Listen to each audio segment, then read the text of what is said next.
Guys, I got a joke. Oh. Got a little joke for you. That's good. Right. Why? You have to. Yes, yeah. Shut up. Why did the Crumpet blush? Why did the Crumpet? What? Yeah. The suspense. Because it's all the knob of butter.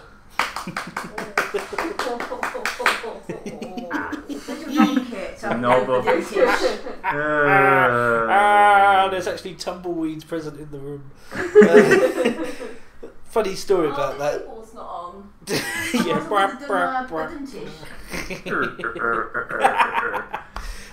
True story about this. When I was about 10, when I was in primary school, you know that old joke, why did the tomato blush? Because it saw the salad undressing. No, it saw the salad dressing. Oh, yeah. Yeah, basically our teacher, I suppose she just couldn't be bothered to set us a proper task for the day or anything like that. So she just said, oh, can you all try and make your own versions of that? Which is just setting yourself up, really. It kind of is, actually. Asking for it. Yeah. So, you know, everyone... Even the original jokes, kind of. And I think when I was a kid, I used to do a lot of drawing and stuff. And so I did this whole little sort of card with a little drawing on. And yeah, I suppose when you're about 10, or at least when I was 10 and I was a penis, I didn't really think of things being offensive or anything like that. So I just proudly stood up and went, okay, so, why did the Crumpet blush? And everyone went, why did the Crumpet blush? Yeah, they actually said and then when I said, because it's on a knob of butter, the teacher was like, get out. Took me to the staff room. You got to say no. Took me to the staff room. I got told off, but I won. Say you knob. Open that doorknob and get out. Okay. So that was from Amityville Horror. That me going get out. Okay. So welcome to another Lucky Hit podcast. Been a while, hasn't it? Has been a bit since E3, pretty much. So it's been about a month, I think. Something like that.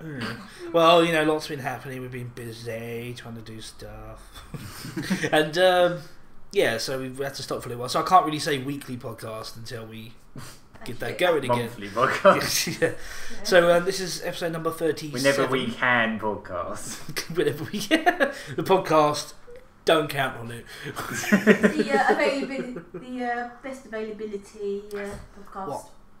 Is it Steam? Yeah. What, Steam updating? Uncle Oh Steve. no! Steam updating, hold from the front page. Steam updates every day. It says it's got 36,956 kilobytes worth of updates. So what, that's 30 megabytes? Good old Steam. Uncle Steam, always updating himself. And yet there's always fuck ups. Sorry, we're on episode number 37 now. I am Murry Curry and I am joined by... The Gaga Man. Good. I'm joined by the Gaga Man. Cherry Terrier. And... Oh, I suppose I'm here. Fancy and Prince. I suppose. And we're joined by... unfortunately, no Fat the Younger today. He is busy. So, welcome. And we're going to have a track. Yep. Zippity-doo-dah, zippity-day. Not that one, though.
That was I did promise all the way back in like the first few podcasts, didn't I, that we were going to play more from the Castlevania Perfect Crap collection.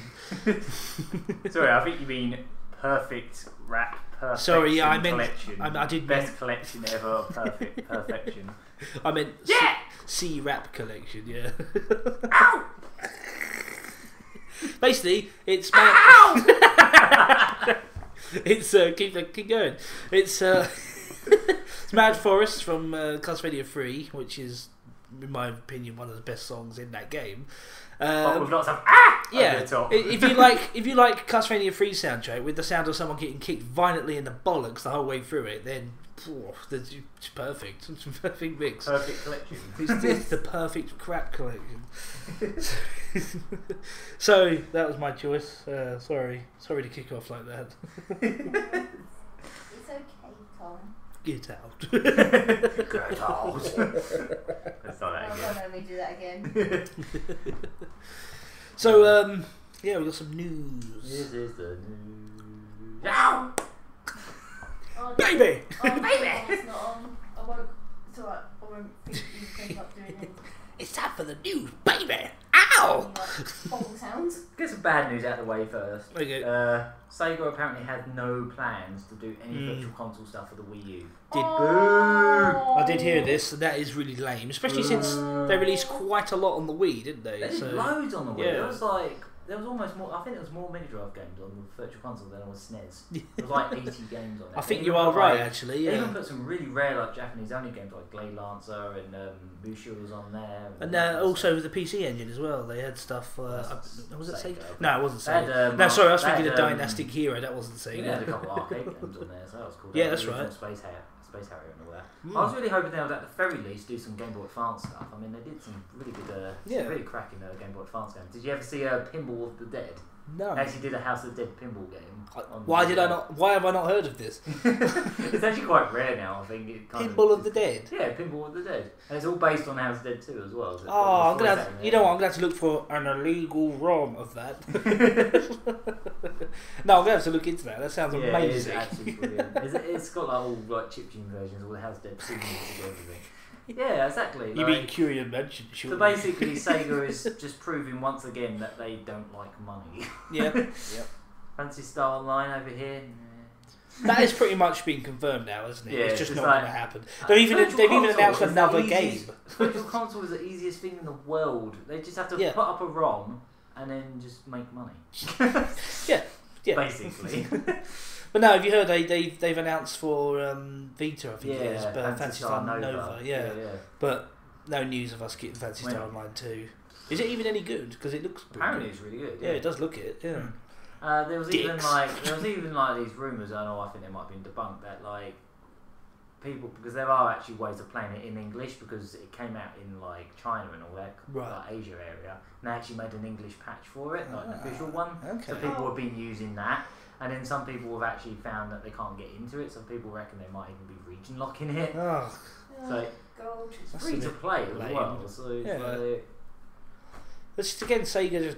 And yet they just announced the other week, for some reason they won't localise anything except Miku. Yeah. That's the only thing they'll localise. Because here in England, everyone's talking about Miku. It's like, oh yeah, let's not bring over Fantasy Star Online, you know, that classic franchise. Let's not bring over Yakuza, that series. Yeah. Now I know there's quite a bit of demand for Yakuza. Well, it's not exactly like a huge series, but it's a cult series. Yeah, but so is Miku. Miku's really cult. Yeah. That's like an internet thing. It's not exactly something everyone knows fucking about. weird thing.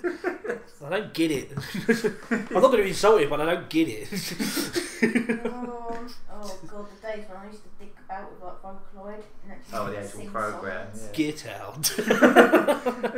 They're releasing the PS3 and the Vita one, like the sequel, retail here, and then they've just announced for next year the 3DS one as well. Yeah, I saw that. Yeah. It's like, Yeah, that's like retail. You know, it's not like Phantasy Star Online was just a digital download kind of thing. Yeah. You just chuck it out and it's free to play. Exactly. It's like retail. I would like. DS games. I mean, it won't happen, but I would really like to see Phantasy Star Episode 1 and 2 HD remade because now it's easier to get online. Yeah, so, exactly. you know, you just get on the Xbox One, PS4, Steam version, Wii U. Don't mind me, I've got a Wii U now, so I want everything to come out on the Wii U. Oh, I'm so glad you joined the Wii U club. And so is Rob the Frog. Yeah, I think he got the influence from me because he saw I bought like, oh, where'd you get that? And I was like, So I was going to say, yeah, it's going to be nice to do a HD remake, and it'll be easier to get online. So, and they're probably still going to do their silly license. You know, it costs too much to play a month, like Elder Scrolls Online. And but I just don't see why that would be a problem. But they won't, because everyone loves Phantasy Star Online, the original, like episode 1 and 2. Yeah. Again, it's a cult thing, but it's a very popular cult. It just seems weird that they use that excuse to not release so many things, and yet they released Miku. Yeah.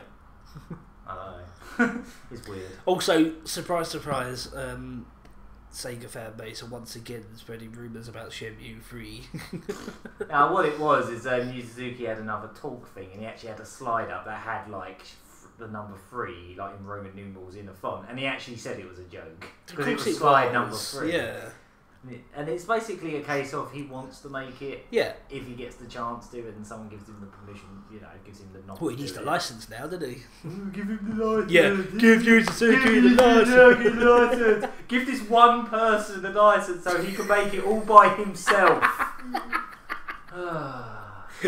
It's desperation because I really want to see. I just want to see closure because obviously Sega aren't interested in keeping it going. Just go on Mega one more game. YouTube account. There you go, done. See, that's it, finished. It's right there. He's already told everyone the end. He goes to space. Takes part in the Grand Forklift Championships. Yeah, it's already been done. So, well, basically, just as a huge Shenmue fan, that's just what I want. Another game that finishes it off, so then everyone can get off Sega's back, and we can start begging for Sonic Adventure 3 instead, or Skies of Arcadia 2, or ToeJam and L4, or Alex Kidd, or every other franchise. I want an Alex the Kid game again. I really do. Alex Kidd. Alex Kidd. Yeah.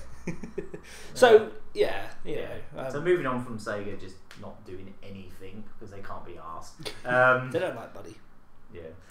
Except when it involves aliens, because they just announced some I think it's like a pre-order bonus. I have to admit that that is quite impressive. I'm not into Alien Isolation pre-order bonus is basically some missions based on the actual film. And they got all the voice actors. They got all the actors from the original film. That's right, yeah. Voice work. I'm not into aliens, but that you got to admit that is impressive fan service. That is fucking good fan service. Because all the original cast doing the voices, it looks stunning from what I've seen. They should just call it the We're Sorry for Connell Marine. We're sorry for Connell Marine. Sorry that Gearbox fucked everything up for us. Sorry we actually bothered to give Gearbox anything to work on. Yeah, Sega weren't happy about that, were they? No. There was going to be a lawsuit. Yeah, there was. I think they have. I don't know what happened with that in the end. It was, it was all very, what have you done? We just gave it to some shit company and put the money towards Borderlands. What's the problem with that? As far as I'm concerned, Borderlands and the recent Bioshock are the only good things that 2K and Gearbox put out. Funny enough, I got something related to Bioshock. Actually, was Bioshock Gearbox? I don't know if it was. Nah, it's not Gearbox. Oh, it's just 2K. Okay, so Gearbox. Borderlands is the only good thing. They also fucked up Duke Nukem, didn't they? Yeah. Like, we'll finally put out Duke Nukem forever. Oh. I wish you wouldn't. Just don't bother. Can we just leave it as a myth?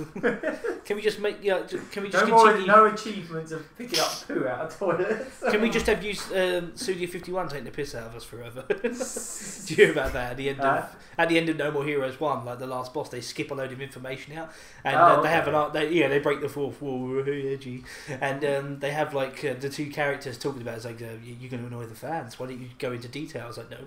My backstory is too terrible. It might delay the game. You don't want us to become No More Heroes forever, do you? Okay. Yes, we want spoilers. Yeah. Yeah, something related to Bioshock Infinite. Funny as you brought it up. Fox News had some program on about immigration. Yeah. Are they doing a bit of that? They took No. The best bit is whoever they got to design the logo was a complete and utter rip-off of the Bioshock Infinite one. Was it? And the best bit is the program about immigration and the whole plot point of like Bioshock Infinite was about like these overzealous like religious people that are banging on about immigration and telling all the patriots to like fight off all the foreigners and stuff. Right, there was like all them really racist like posters everywhere. That's right. Like propaganda and for the game. they had like the 50s racial divide there. So you had like the slaves and all that sort of stuff going on. Yeah, and so they ripped off that logo in the immigration program on Fox. They've made themselves look very stupid. So yeah, I just thought that was worth bringing up. That's hilarious. I thought that was quite hilarious. I'm glad to see that for myself. It is basically the Bioshock Infinite logo, but with shit fonts. Basically, has a really dodgy 90s looking CGI Statue of Liberty next to it. They're coming over here and digging your tubes. Oh god, there's going to be a BBC programme on in a couple of days about immigration. Is that going to use Bioshock Infinite fonts? Or are they just going to have someone in a big armour suit that looks a bit like Bomberman, but is actually a bit like Bioshock? Did you ever notice the character on the cover of Bioshock 2 looks like Bomberman? No, it's got like Bomberman's face. Oh god, it's really weird. Like someone actually photoshopped it into like white and bright and blue and put a little bomb in its hand and put Bomberman too, because it does look. Yeah, it does actually. Well, it's got to look better than that Xbox game. Well, I think that was what one of the Photoshop for it was actually. It was Bomberman at 02. I actually saw gameplay of that recently because, just like most like-minded people, I saw the cover and went, no. But I saw some gameplay of it. That don't exist. The gameplay doesn't do it any more justice either. It looks horrendous. You know what the last Bomberman game was before Konami bought out Hudson and did nothing with it? No. A sort of Candy Crush clone online. Oh, God. That was the last Bomberman game. Hello, Toki. Oh, Mr. Sulky Pants is back. Hello. And Cat is back. Come on, you've ruined the podcast. No. Thank you. Alright. There you go, peoples. Podcast snacks. We're so professional.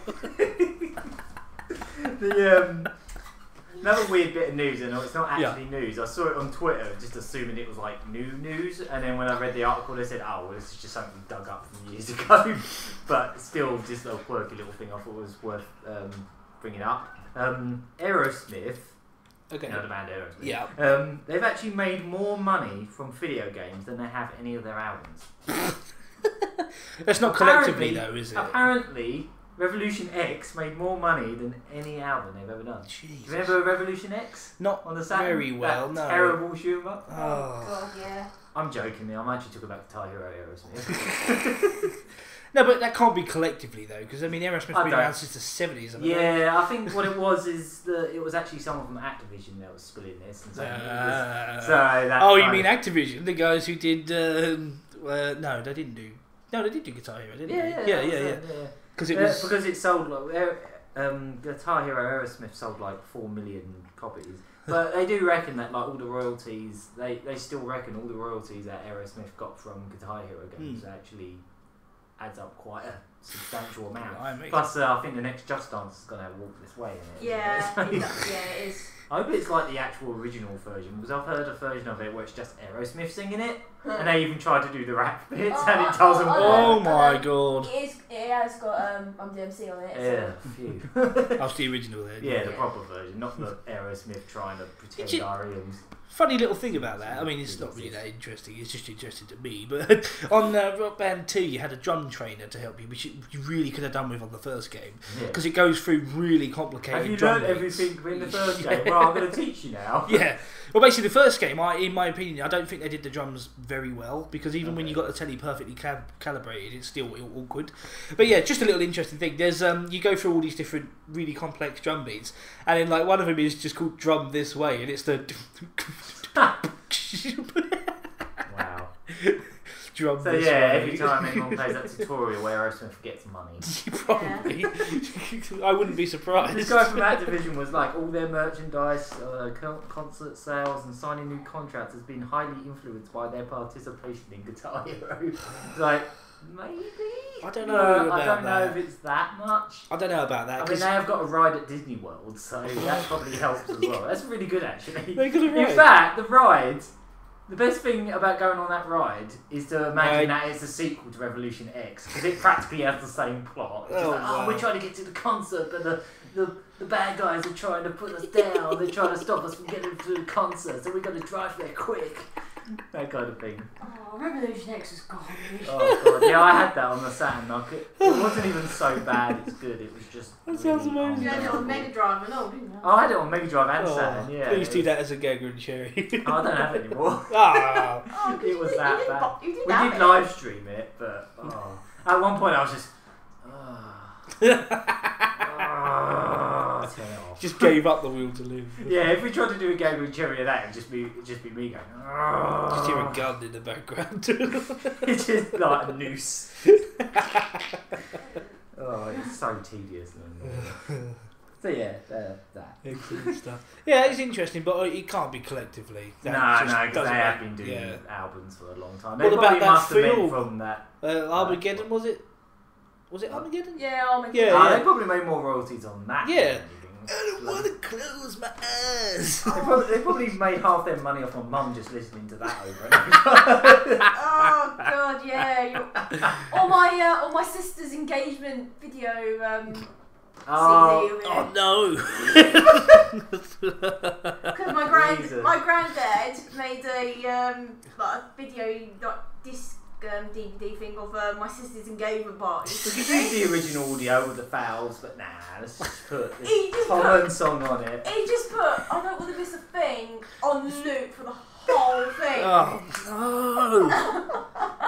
no! Right, that's it. If that's acceptable, then my wedding song's going to be the Dragon Ball theme. Imagine that for a romantic wedding. No, it's on loop. It could even be the bit. Yes, on loop. The French Dragon Ball Z one. Dragon Ball Z. I don't know why. When you said Dragon Ball, Dragonborn, I thought you said Dragon Ball when I was thinking you were about to say. I had to look that up. No, I looked it up as soon as we did the podcast. I was like, fucking hell, you're right. Did you see it? Did you find the one? Yeah. Yeah. So it made me do my high-pitched child cry. I do a pretty good Abe. I'll see if I can still do it. I think that's pretty good. The Sun had a very insightful, the newspaper, The Sun, they had a very insightful and well-written The Sun, the week. great British journalism. They had a very insightful, very not exaggerated article this week. It's very non-biased. Very non-biased. Very professionally done. Not picking certain sentences from someone that actually knows what they're talking about and just picking it apart and making the worst of it. Not at all. No. Not in the slightest. No. With a title like where is it? With a title like "Gaming as Addictive as Heroin," it must be. It's just. I was chatting to a few people about this the other day, and they brought up a very interesting point. Actually, they were saying how the main argument they had about this whole gaming is as addictive as heroin was there was studies, and I'm saying this with finger quotations. There were studies that were gamers that were enjoying their game gave off the brain's the chemical from the brain called dopamine.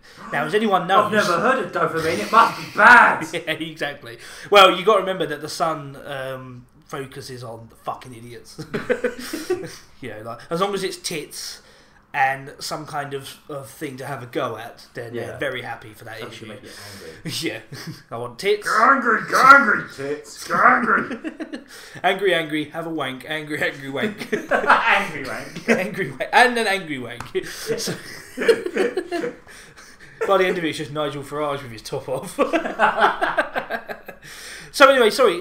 Now, the whole thing about dopamine is such a stupid fucking argument, because dopamine is a chemical produced by the brain that happens when you enjoy anything, right? Anything. And the whole difference between including tits,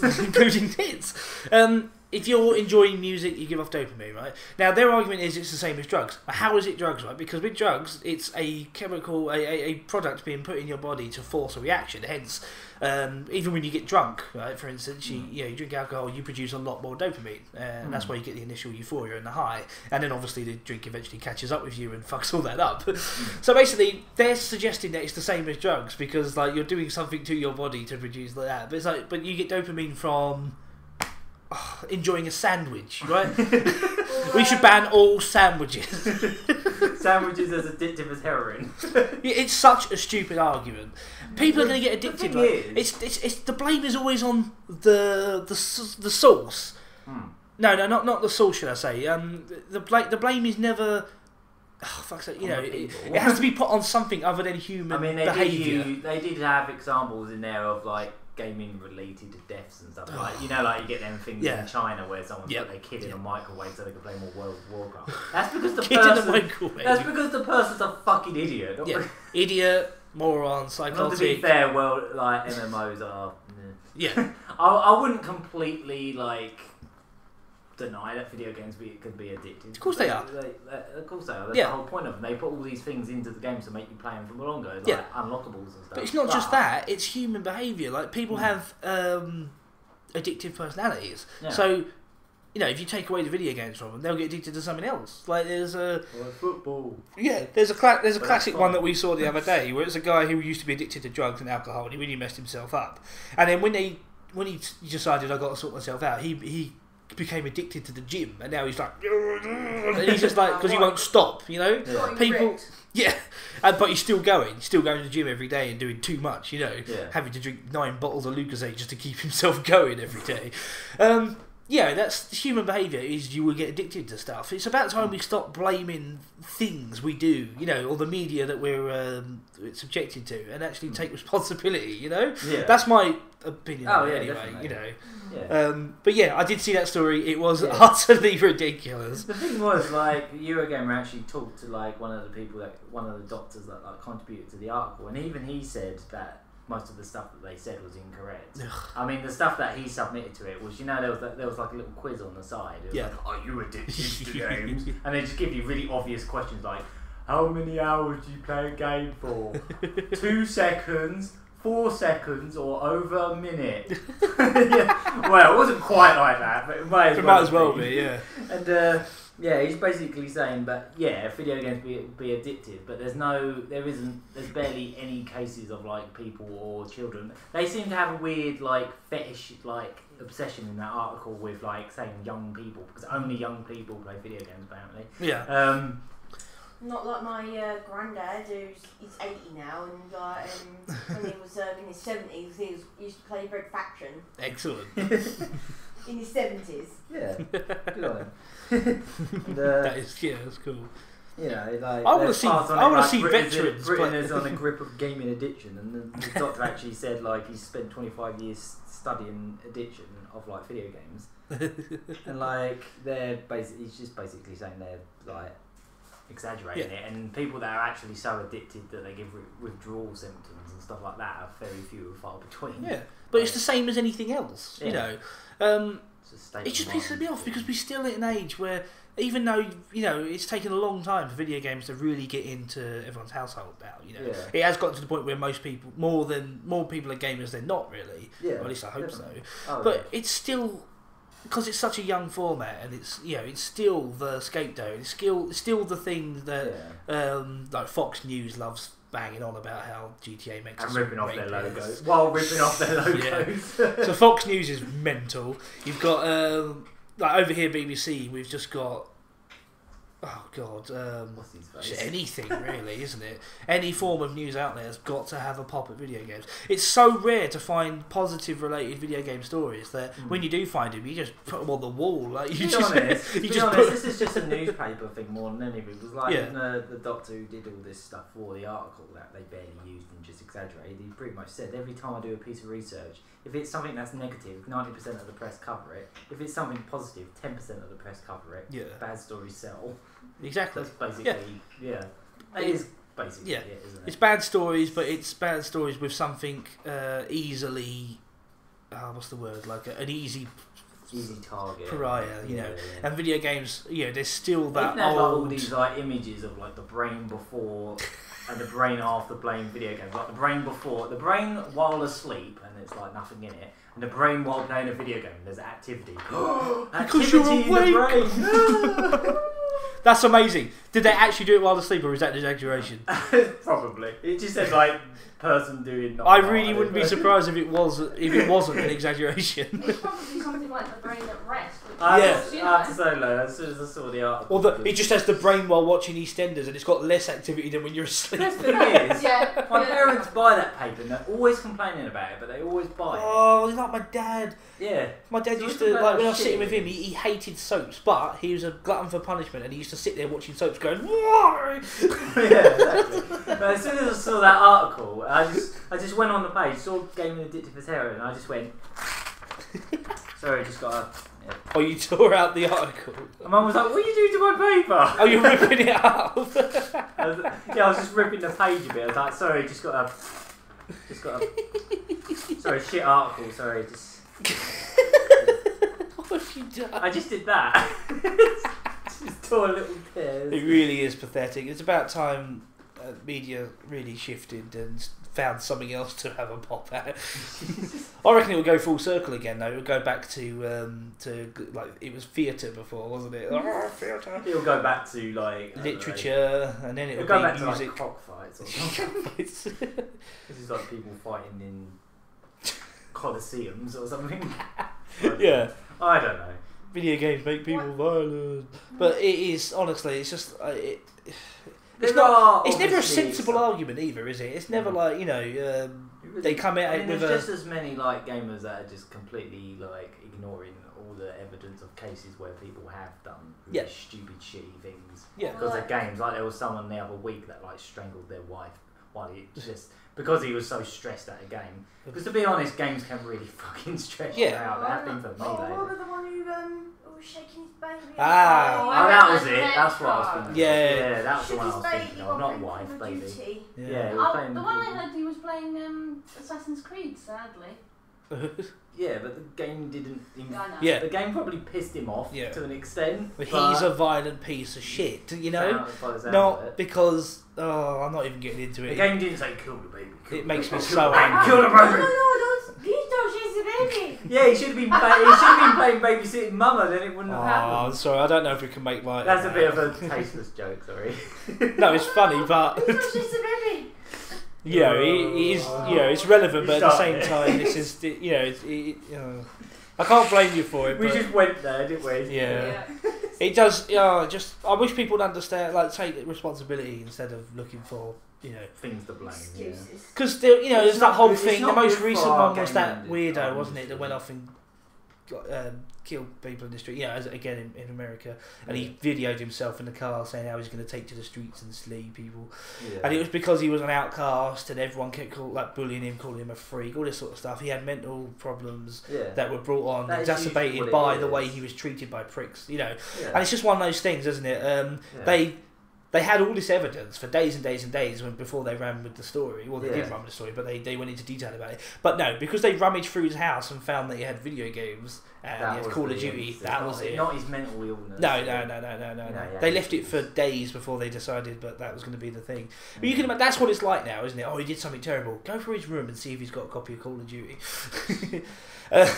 Because it just makes me laugh. We live in a day and age where all... the young people, old people, it doesn't really matter. Everyone's going to have games on their shelves now because it's such an accepted, it's such a widespread media now. And, but no, we've still got these old dinosaur opinions going around. That's basically what it is. Dinosaur papers and stuff. I'll never forget the time, I don't know if you remember this story, but it was when Sonic 4, the first episode, was just before it was coming out. There was a beta tester of that. He went out with a bunch of fellow. I don't know if they were fellow beta testers or whatever, but he ended up getting pissed and he ended up trying to rape someone, and they went with gamer rapes girl, not Man, not anything like that. You can imagine if you come up with Train Driver. Test of the terrible Sonic 4 is also a terrible man. Yeah, well, it's just the fact that they had to say it was gamer. Imagine if they did it with, I don't know, Bricklayer, Rapes Girl. You'd be like, why are you mentioning that? You know? Person who watches tennis on telly occasionally. Yeah, the unemployed man. Oh no, because then you got two scapegoats there. You got the unemployed and gamers. Oh god, yeah. Tennis player rapes woman. Yeah, it's, you know. Well, the example I gave was Train Driver, because that's quite inoffensive, isn't it? Person who plants flowers. Yeah. That's a really group episode of Postman Pat. Gardener. You know what I mean? Yeah. You wouldn't state anyone else's profession unless you were trying to provoke a reaction. Yeah. You know. Yeah. That's what I'm saying. Sorry, once again, it's every time we mention media coverage of video games, I get very angry. You're so angry you want to murder people, don't you? People I'm going to go and play a bit of Sonic first. Yeah, they slag off your video games and you want to go and kill them with video games and then hammer them over the head with a PS3 because it's so heavy. That's a nice angle on it. Video games used in violence. Did you ever see that thing? I think it was in somewhere like Mexico or something, where someone had a gun to someone. Like they had a big argument. No, it was Brazil. It turned out to be a Sega light gun. Yeah, it was one of them Master System phaser guns. Yeah, it was in Brazil. Yeah. Surprise, Brazil, who loved the Mega Drive. Well, the Master System especially. Yeah. Yeah, it's like a Master System phaser. Basically like threatening her with a plastic gun. Well, the problem with that is that particular gun is actually black, isn't it? Because you're supposed to make those guns not realistic. That's why when like the Sega Saturn light gun came out over here, they made it bright blue, whereas in Japan it was black. And in America, when the Dreamcast came out, it was not long after the Columbine. Oh yes, of course. So they just flat out didn't release the light gun over there, and they actually made House of Dead 2 incompatible light guns. Oh dear, so it was only controlled. Jesus, I didn't know that. Yeah. But no, I remember. Yeah, you had to get like third-party light guns because they didn't release the official one in America. Blimey. Yeah, so. Because people were linking that. Of course they were. Yeah. The one that made me laugh was Night Trap, because they were saying it was a game that encourages, horrific behaviour to women. But it's a game where you're protecting women. You're trying to stop them. It's a game where you make silly smoke screen doors. Like slide into guys that walk along like they're basically the putties from Power Rangers. They're about as threatening as the putties from Power Rangers. Yeah. The game was just really campy, silly, like there was nothing violent in it other than like that one bit with like the claw thing. Yeah, the neck thing. Yeah, and they just sort of like drag her away off screen and that's it. But it's a subject that we have talked about before, and I could go on about it forever because it really angers me.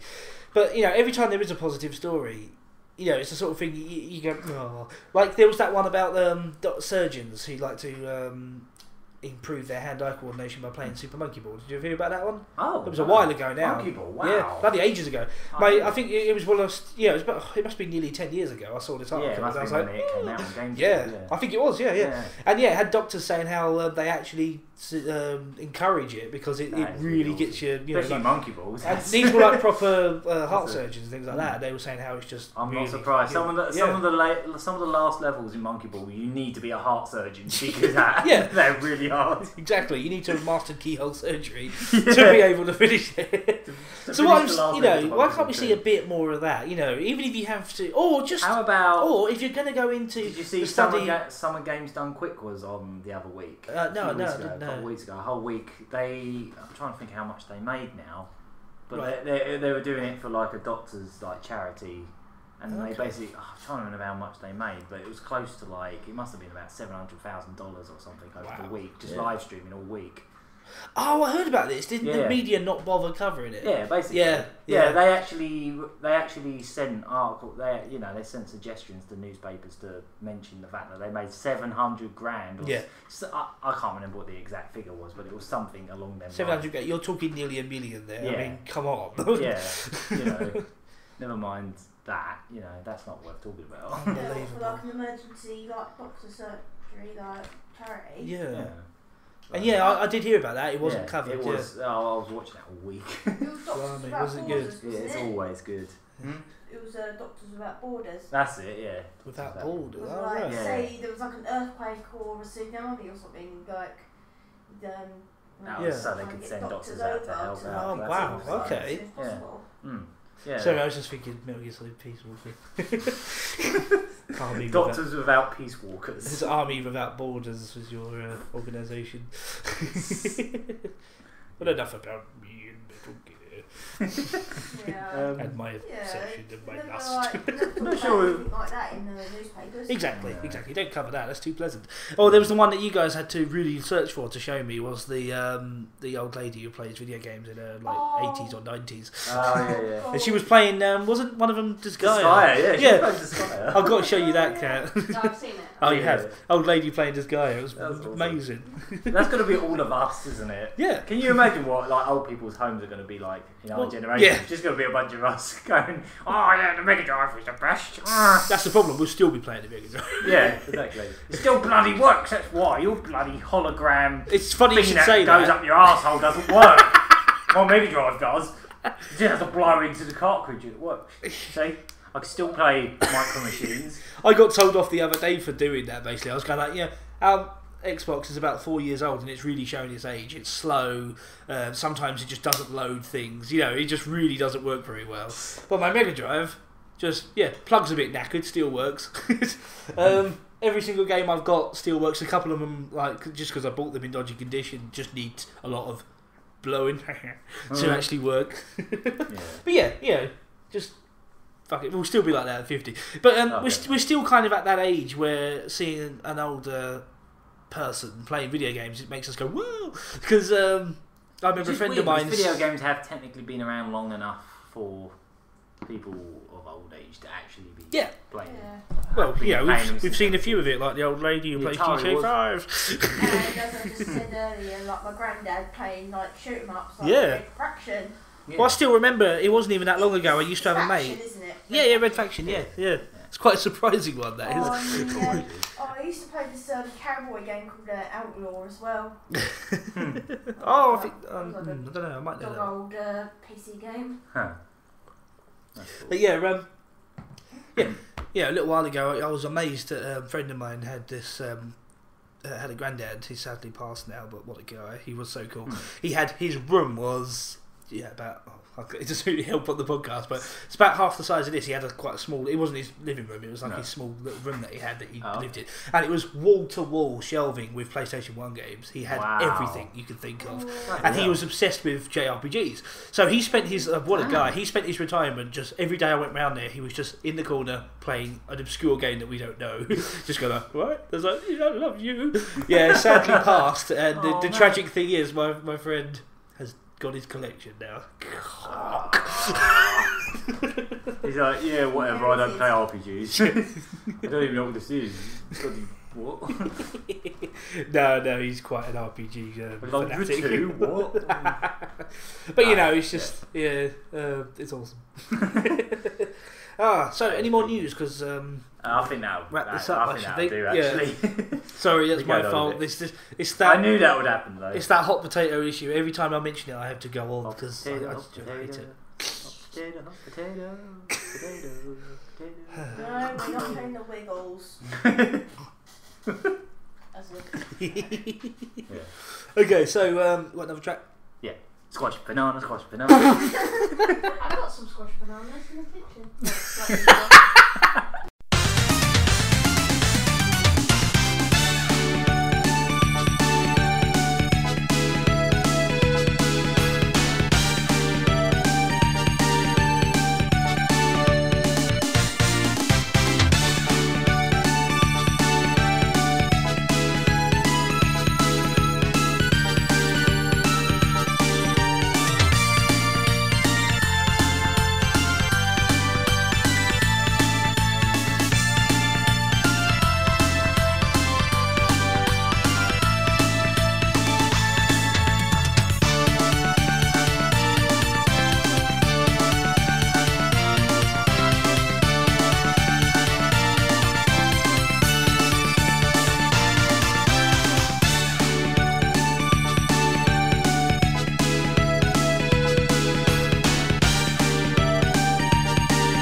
Right, we're back. That was from a quite recent game, actually. That was from Street Pass Squad, or Me Force as it's called in America. For some reason, the American names for the Street Pass games are a lot simpler. Oh, okay. Like, for some reason, Street Pass Quest in America is just called Find Me. It doesn't make any sense because it's like a little miniature RPG. But I don't know why they call it Find Me. I don't know. But anyway, the song was GB1 Space Dock, and it's actually by a composer who did music for Twinbee Yahoo on the Saturn and like the arcades. So, like when I first started playing this game, it was one of the extra Street Pass games. I've mentioned it on a podcast before. And as soon as I started playing it, the music reminded me of Twinbee, and sure enough, the composer was like ex-Konami, worked on Twinbee and Salamander and all that kind of stuff. So I was like, that's so cool. I mean, the composer's barely done anything since either. So it's like, nope, not doing anything until someone makes another cute shoot 'em up. No one's going to make any more cute shooting ups. I'll wait. Then fuck you. And then finally they got that Street Pass game was developed by Goodfeel, you know, the company that did Kirby's Epic Yarn, and I think they did Wario Shake Dimension on the Wii as well. Okay. And they're also making that Yoshi's Woody World and that kind of stuff. Yeah. So, yeah. That looks really good, actually. Yeah, it does look quite fun. So yeah, that was a cool little song. Yeah, that was very good. Whole soundtrack's quite fun. It did have that feel, didn't it? It's definitely got that early 90s Konami kind of sound to it, definitely. Like the whole soundtrack's like that in places. Yeah. Excellent. So, what have we been playing this week? Should I go? Because I've been playing 3 things, really. Oh, okay. Yeah. Not much for me. Okay, so for the last month or so, I don't know if we mentioned it on the last podcast or not. I think we did. Okay. Actually, I'm pretty sure we did go into some of it. But I've been playing Dark Souls, which was free on the Xbox last month, the beginning of last month. Yeah. And yeah, I'm just absolutely obsessed with it. I've just reached 100. I'm one of them. Yeah, I've reached 110 plus hours now, and I've managed to finish the game. Thank Christ. See, I wanted to finish it just to prove I could, really, because it's that nasty. I finished the game, and I'm on New Game Plus, back at the same place that pissed me off the first time around. Because when you reach New Game Plus, you start again with but the game's slightly harder, not too much, but you've got all your kick-ass equipment. So I ploughed through the game until I got to this same bit, which was, as anyone who's played the game would know, Anolondo. It's, I'm stuck at this boss called Ornstein and Smorg. Now, because Phil played it before me, he warned me about this boss, but he made it sound like it was going to be a kind of optional last boss. You know, like you get those bosses that are evil, that are hidden away, and you're like, I don't really want to do it. But he made it sound like one of those, but no, it is halfway through the game, and you have to do it. Basically, it's 2 bosses. He wanted you to think the game was half the length it actually is. Yeah, you're almost done. Honest. He's literally about the halfway point because you've got so much to do after that. Yeah. But yeah, basically there is 2 bosses. That's right, 2 Dark Souls, where a boss is a dick on its own. Like one of the worst bosses for me was one boss, but he had a couple of little knobs with him, like just normal enemies. But those normal enemies, they're these little dogs that chew on your bollocks while you're trying to deal with the major boss. Lovely. So basically, the boss was evil enough without that distraction. There's just normal bosses, and then there's bosses with knobs on. So anyway, anyone who knows Ornstein and Small, they will know my pain because they are just total dicks. So I've been playing more of that, and yeah, basically that's where I've been for the past few days. I also been playing blahbaababableblehbableh. That's a really that one's on Steam, isn't it? Yeah, that's right. Developed by some French guys. I'm trying to remember now because I got Rage Racer, which is it like Ridge Racer? Probably like the third one. It's the third one, yeah. Yeah. For some reason they changed the name for that one. That The is second odd, one was yeah. like Ridge Racer Revolution, which was more or less the first game with some added stuff. Oh, right. And then Rage Racer was free, and then there was Ridge Racer Type 4, which you need to play. It's amazing. Yeah, I'm gonna have to keep. You said it was in a local shop, didn't you? Yeah. I'll grab it. Yeah. Because I never played any Ridge Racers before. That's actually probably quite. Started on a good one, I think. Actually, I've never played Rage. So do you know what? I really like it. It's just annoying because it's annoying because it's very it gets hard quickly. Yeah. Basically, you have like your three like courses, that, and then you go upper class. And when you go upper class, like the game goes up a bit harder. And it also took me a while to figure out the drift mechanics and stuff because there's some is very weird in that game. It is odd, like, yeah. I finally got the hang of it. Especially now. if you used to like Sega drifting, like Daytona Outrun, that kind of stuff. Yeah. Like, you going to Ridge Racer, you're like, what the?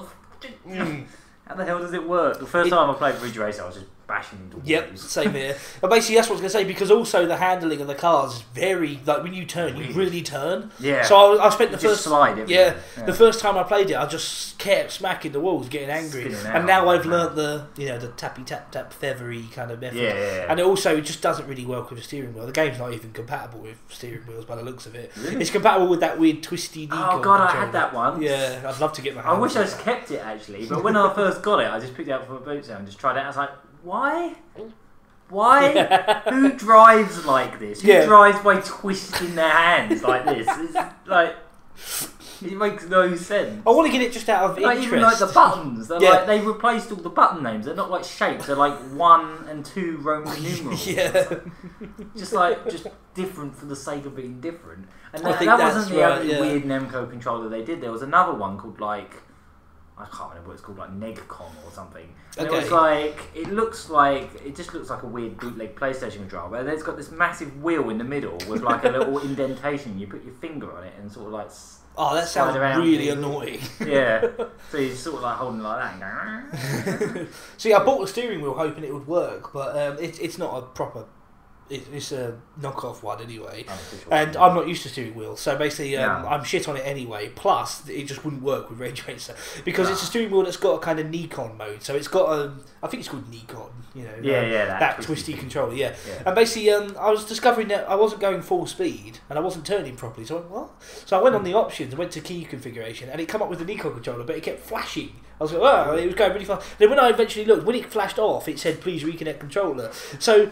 I thought like connecting and reconnecting. Yeah, so I thought it was dodgy and I had to take it back to. I just got it from a charity shop down the road. And for starters, taking stuff back to a charity shop feels bad. But I played it on V-Rally and it worked fine, like really good.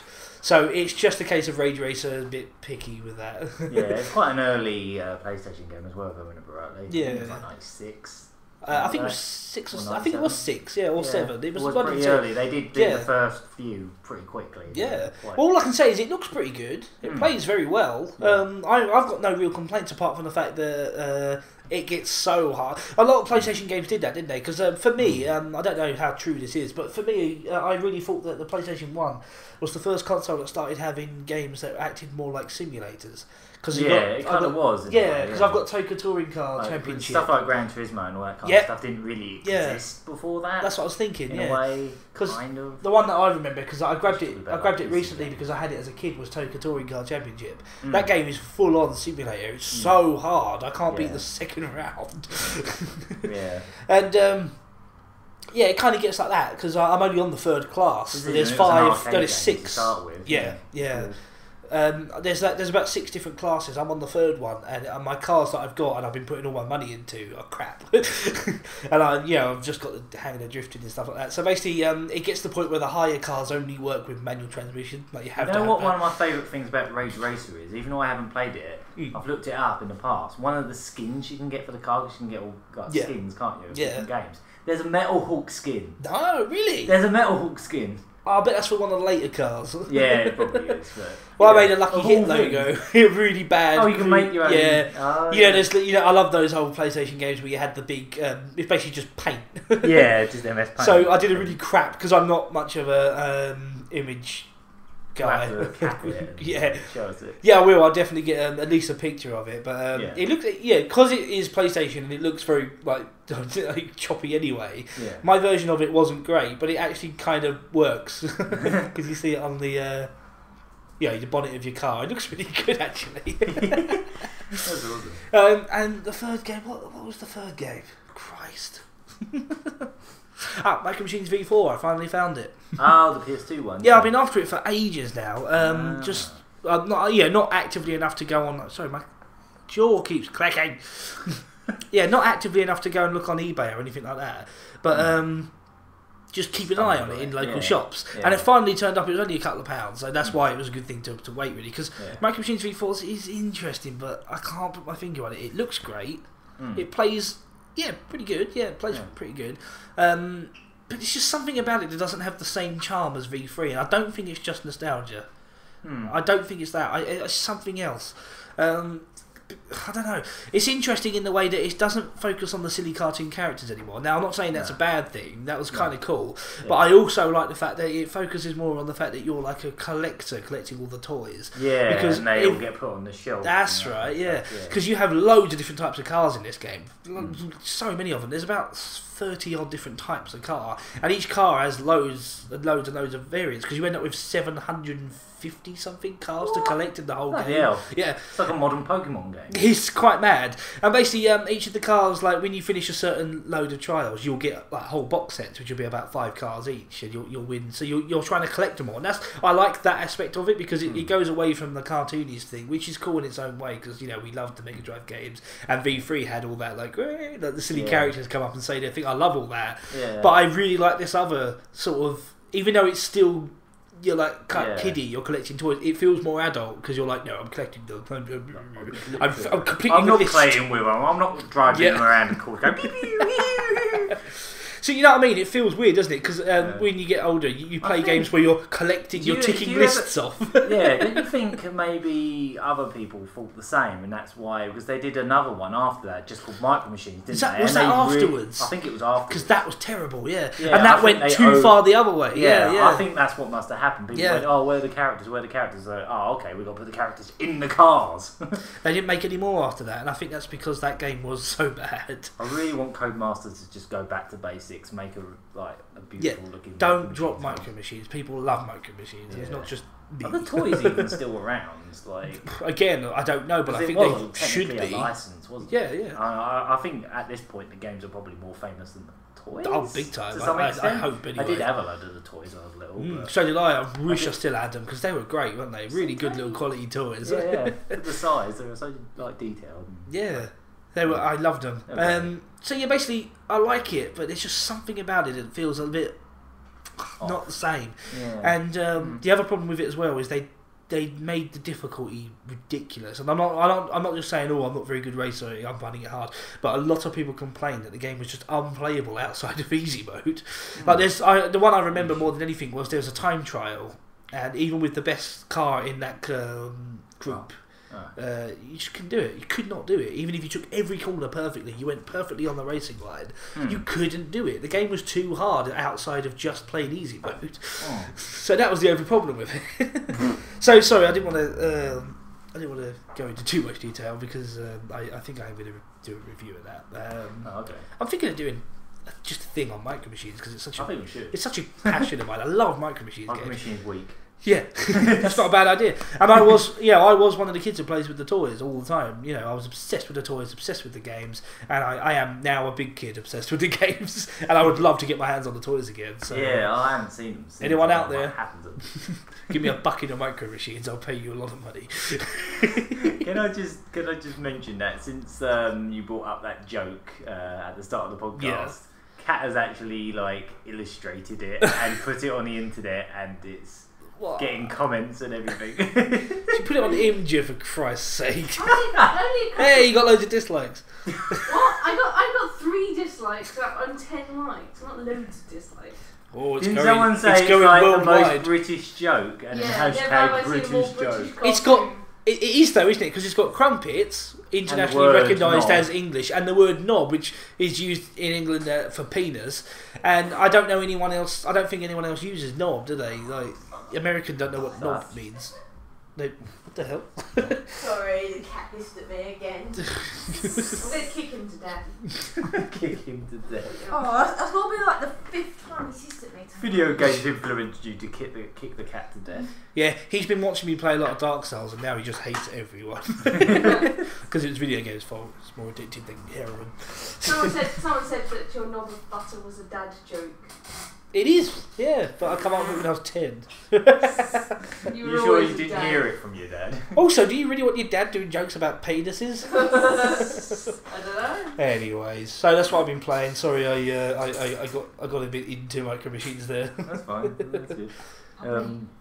I've been playing quite a few things, mainly because I got a Wii U. Yeah. And you got a stupidly good deal, didn't you? Yeah, it was a lot of work to bloody get it. Yeah. Basically, Game on their website had like this random bundle because I was trying to find one with Mario Kart. Basically, I almost got one like earlier in that same week, like the other week, and it was like 200 and something quid for that with Mario Kart. It's hard to get anything. I don't think you will get below 200 for a Wii. No, and this one had Mario Kart, and I missed out on that one. Yeah. But then this bundle came up on Game, and it was the box set that comes with New Super Mario Brothers and the Luigi expansion. Excellent.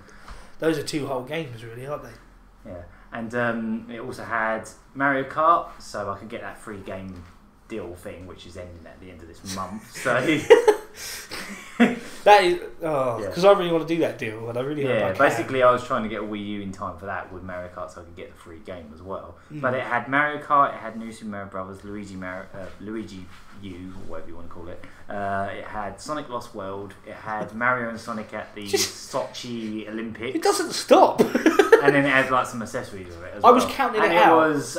It was 250 quid for all that stuff. Yeah, that is so good. And in the end, the free game, I ended up getting a Pikmin 3, kind of as a gamble because I never really played much Pikmin. I only ever really played the first one a bit, and I didn't really get on that much with it. I think it was mainly due to the controls. I wasn't crazy on the controls and the time limit stuff and all that. Yeah. But so far, Pikmin 3, which was it was my free download. That's actually become my favourite game on the system so far. I'm actually really loving it so far. I have heard very good things about Pikmin 3, and I've never played any of them, so I should probably do something about that. It's not.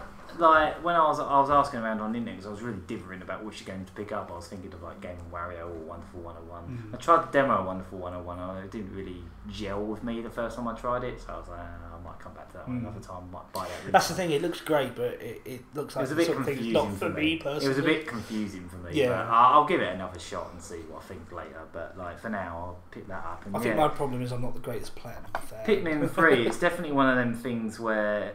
Like people were saying to me, it doesn't matter if you didn't like 1, if you didn't play 1 or 2, or if you even liked them. They said this game's a lot better, so I thought I'll try that one out. And yeah, absolutely loving it so far. Cool. Amazing little game. For starters, the attention to detail in it. Basically, you're playing as you're not playing as Captain Olimar from the original one. You're playing as like another race of like aliens from a nearby planet. And they've crash landed on the same planet where the Pikmins are from. Oh, okay. You've actually got 3 different characters, so you can actually split your squad into like 3 different lots once they all meet up.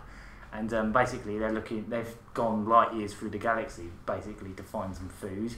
And you just have to go around collecting fruit using the Pikmin to help you out. All right. And the fruit looks so real. Like when you get it, like you get to analyse it and rotate it all. It looks lifelike. They have like dragon fruits and lemons and grapes and stuff, and they just look so real. They look just to eat. Call the fruits on what they actually are. No, they had like weird names for them. Like they're the mango on there, and they called it like a heroin tear. Yeah.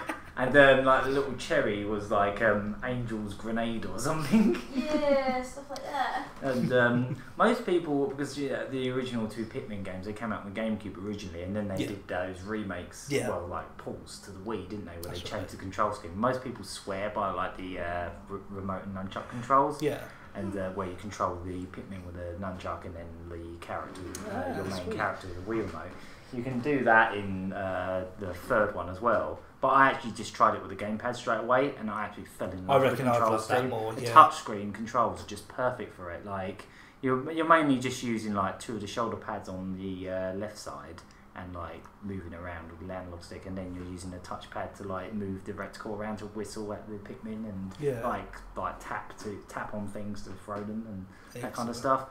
And that sounds like it'd be more for the control scheme. It just feels absolutely flawless. It was the first thing like on the game. It's like the gamepad's brilliant. I love it now because it wasn't even just like that control scheme. You also got like a whole map on there that you wouldn't get if you were using the Wii remote. You can move around, look where you are. Now I think that was the other problem I had with the original Pikmin, is I easily easily got lost.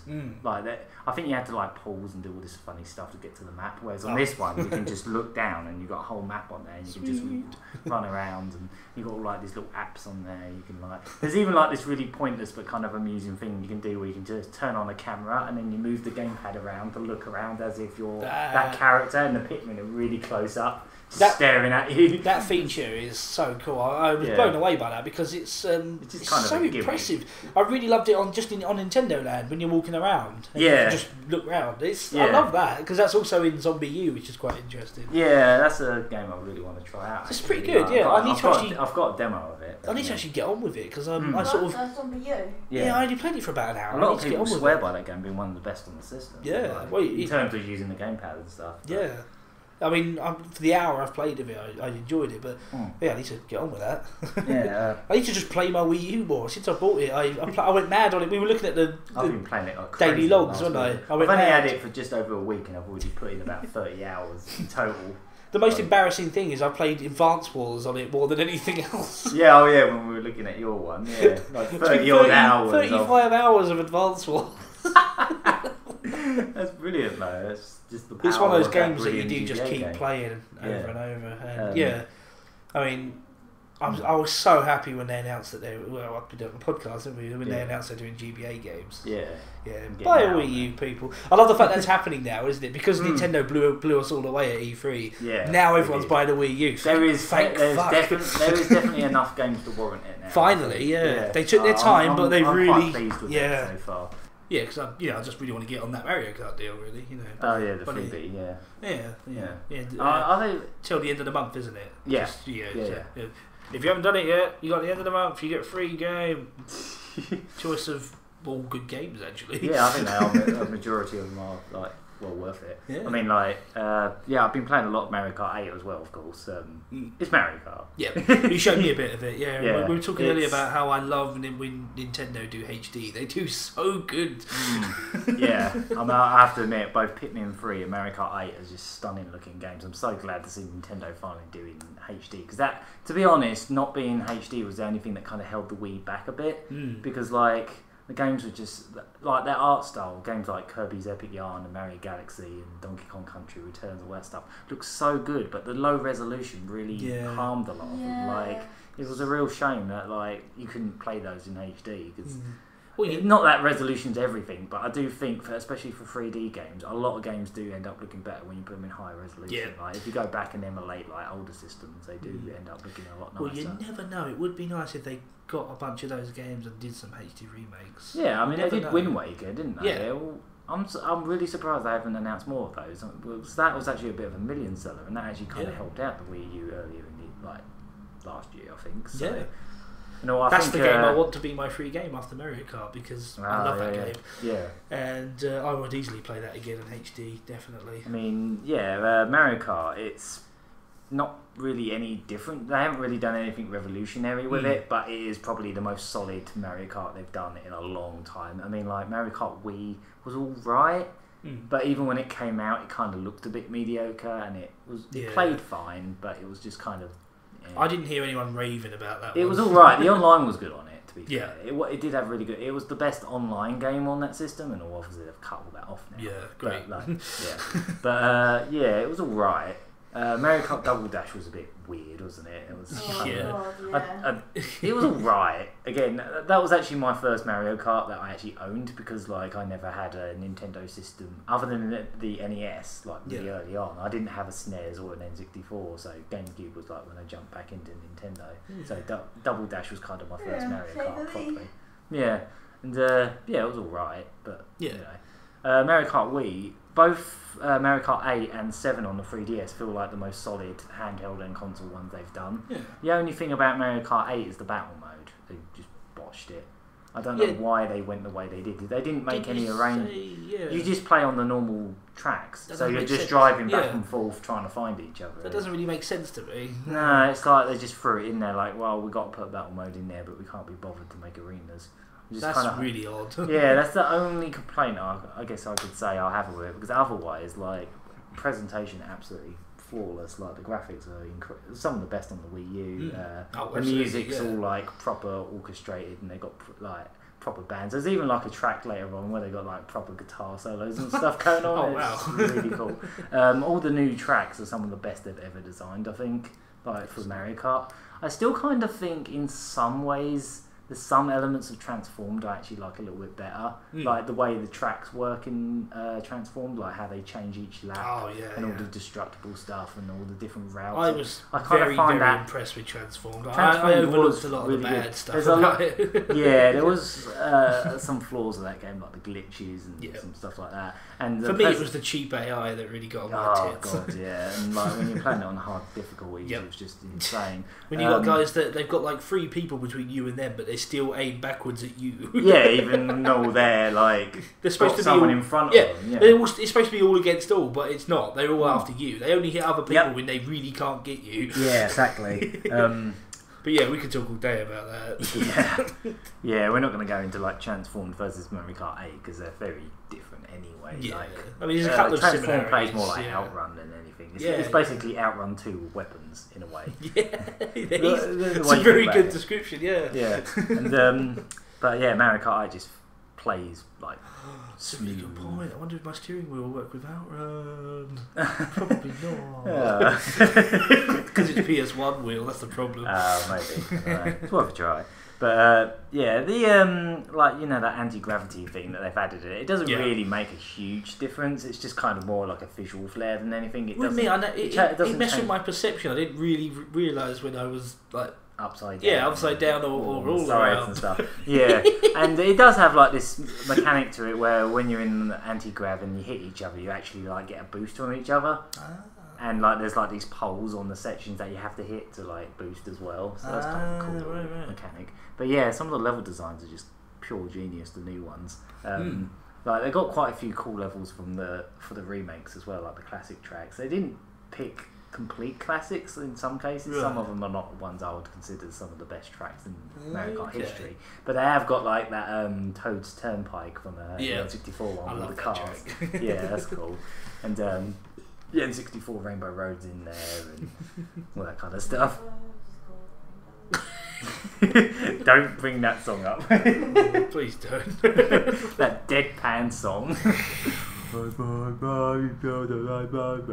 Yeah. You said don't bring it up, and then you sang it. Yeah, exactly. Yeah.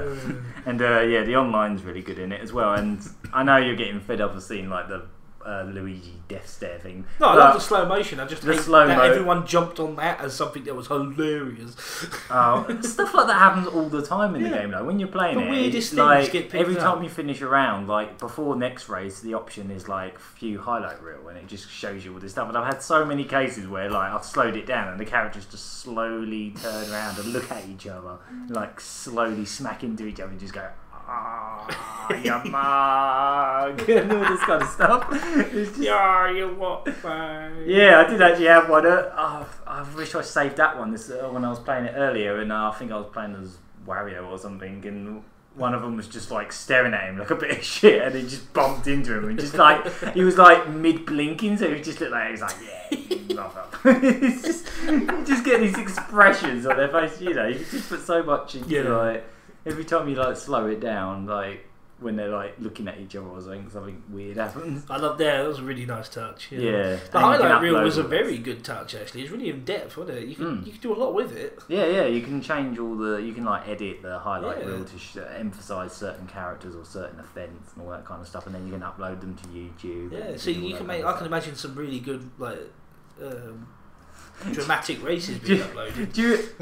You know the reason I wonder why they've done this? Because have you ever seen on YouTube kids pointing their camera at the screen at like a GameCube game or Wii game or something and making stories to it? Yeah. I think that's why they've done it. Some kid going, "Oh look, I'm playing this. I'm Luigi in Mario Kart. I'm trying to save Peach," and then they just swear for no reason. All this kind of stuff. It's really embarrassing, like stories they make up. I've seen junk like that on the YouTube before, just like a 10-year-old.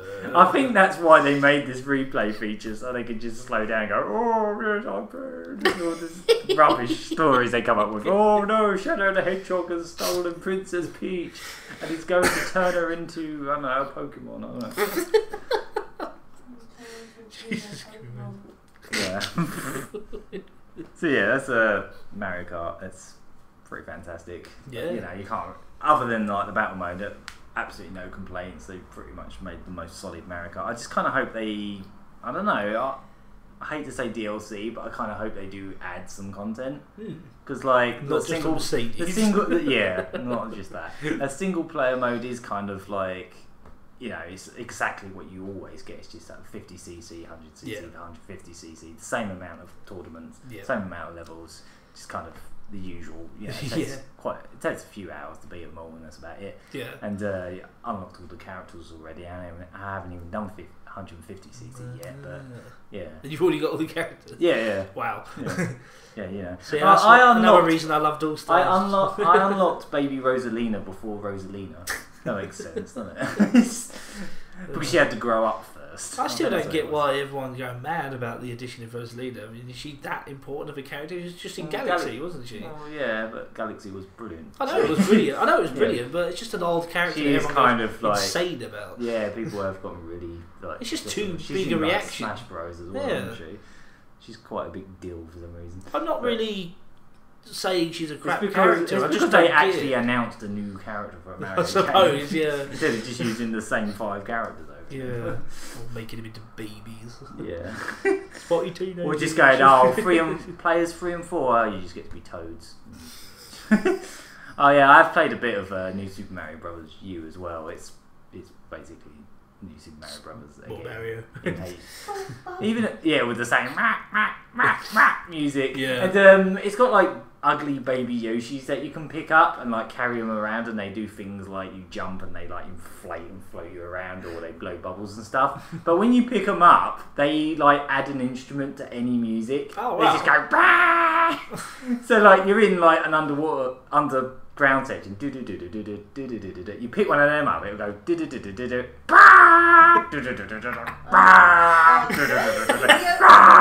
so shut the fuck up. You just want to throw it in a pit. Yoshi's bad music. So like all the previous New Super Mario Bros. always had that noise. I mean, no one ever knew what it was. Now we know what it was. It was the baby Yoshis in the background going, Jesus Christ. What is it with Yoshi? Yeah, good point. What is it with Yoshi and bad music recently? Bloody New... Yeah, that's why they called that New Yoshi's Island, because it had just as bad music. But honestly, yeah, I think it's a bit better than like the Wii one and that. I didn't really get on with the Wii one all that much. It was more of the same, but I don't know why. It just felt a bit better this time round. Yeah. Like I think they put more creativity into like the level designs and stuff, and it's got some really good like challenge stuff and all that like extra stuff. Okay. And the Luigi expansion pack, I had a quick go at that. It's basically a ROM hack. Really? Yeah, it's the same levels, but they've like redesigned them, made them harder, and every level's only like 60 seconds long. So the second you get there, it's really? So it's basically hard mode. It's basically you know, like Mario Brothers 2, the Japanese one. Yeah. It's that. It's just an evil version of the actual game. So the fact that they released that separately seems a bit strange to me. But these were actually on the same disc. Oh, right. Like on the copy I've got, they're actually built into the same disc. But yeah, it's alright. It's the same kind of non-offensive Mario platformer. It's kind of, I always seem to compare New Super Mario Bros. A bit with Sonic 4, except Mario Bros. Works better. Like it actually plays like the originals. No dying pets and no dying ducks. No, they even just have baby that. Yoshis. Yeah, just Yoshi's going bah! Instead. This is even more annoying. But yeah, it's decent enough. And also, the main game I've actually been playing on the Wii U the most so far was actually Sonic Lost World. Oh, yeah. I actually beat it just the other night. I still want to give that a proper go. Yeah. It's weird. It is a very strange Sonic game. I don't actually know what they were thinking when they came up with this one. There's so much about it I want to like, but there's so much about it I hate. I'm so conflicted. It's Sonic Unleashed all over again. Like, except that had bits where it was like, oh, it's amazing, and then you just had hours of shit. Yeah. This game was just kind of like, they want it to be amazing, but it's so badly executed in places that it just makes you want to tear your hair out. Why didn't they just go with Generations gameplay again? They just went and reinvented the They got a great engine. Yeah, they've only done a couple of games with it. It actually has really good ideas as well. Sonic Lost World has got some really good ideas, like the speed stuff, where like you just like walk normally with the analog stick, and then you hold one of the triggers to like run, sort of like sprint, and then you've got the one on the other side that does the dash attack and lets you fly forwards, and the speed determines how much control you have over them as well. So you can be running really fast and you just let go of the shoulders and you just stop at halt. It's really useful. So the controls for that kind of stuff's really good. The parkour stuff doesn't really work. Like, I can understand what they were going for, but like every time you hit even a tiny lip in the floor, you'll just like stop to a halt to like do like a big flippy like little I'm going over a little lip. Woo! It just completely stops you to a halt, and like trying to run up walls is, I don't know, it just doesn't feel right. Like something about it doesn't quite work, and you quite often just like fall down after like not pressing it at the exact time and stuff like that. And some of the level designs are just evil. Like it's just it was really annoying in places. Like the first couple zones are alright, but even those had some issues with them. Just like really confusingly designed, and like they'll introduce these new mechanics in levels and not actually explain them. So you just go into a level, and there's like this level where there's this giant owl robot in the background that like puts these spotlights on you, and the second you get into the level, it spotlights on you and you die instantly, and you're like what? And then you have to realise you have to go behind a bush like at the very first second of the level, because like it doesn't explain anything. And there's just loads of really weird bits in the game where it's like, why? Like there's levels where Sonic like jumps up on a spring and then he just sort of like floats through the level, and you just sort of like spin downwards, and like you keep floating around. Right. And they don't make any. It's just weird. Like, so there's no tutorial or anything. It just throws you straight. Well, there is kind of like stuff you can click on the gamepad and it will tell you about things. And like most of the wisps don't really work either. If you like, they tell you to use touch controls, and you try the touch controls and they don't work. And then you realise that you can just use the analog stick and the buttons, and you think, oh, well, why didn't I just use that in the first place? And like, I don't know. There's so much all I like about it. It's probably like my favourite looking Sonic game in a very, like, almost maybe even more so than Generations, because they've gone with like a very almost like Sonic 1 look to it. It's very surreal, loads of like really like unusual looking shapes and really surreal, colourful scenery. It's a solid 60 frames per second as well, which is rare for a console Sonic game. Yes, it is. Because they kind of simplified the like lighting and stuff, but it's just got a really beautiful look to it, and it's got like it's got loads of classic bandits in it. You know, kind of like how Colours and Generations had a few of them. Yeah. But these ones actually look like the Mega Drive ones. They've got the big silly googly eyes, and they look all like dumb. And it's got like bandits from Sonic and Knuckles. It's got them chicken things from Mushroom Hill. Oh yeah. It's got bandits from Sonic CD. It's got loads of them. Oh yeah, and them seahorses. Oh yeah, when I was playing it yesterday, like for the first time, I just noticed like seahorses flying down from behind me, and, like shooting me out of nowhere. Like, what? Oh, it's the seahorses! Oh wow! They just chipped me really unfairly. And, it's just got loads of classic bandits, and like the presentation and like the music is absolutely spot on. Sega can still like do amazing music, and their presentation is flawless. But like, it's got such a good look to it and everything. But like, I don't know, just. The other thing is, you know, people always accusing the Sonic games of ripping off Mario to some extent. Like, people were saying Sonic Colors was a Galaxy rip-off because it was in space. But this is a lot more blatantly Sonic. There's so many things in this game where it's like, okay, guys, you're kind of being a bit too obvious now. Like, the bad guys in it, the Deadly Six, they're basically Koopalins. In fact, one of the bosses is basically, you know, in, I think it was Super Mario World, the one where you're on lava and there's the tilt in the famous one. Yeah, that's in Lost World. It's like exact.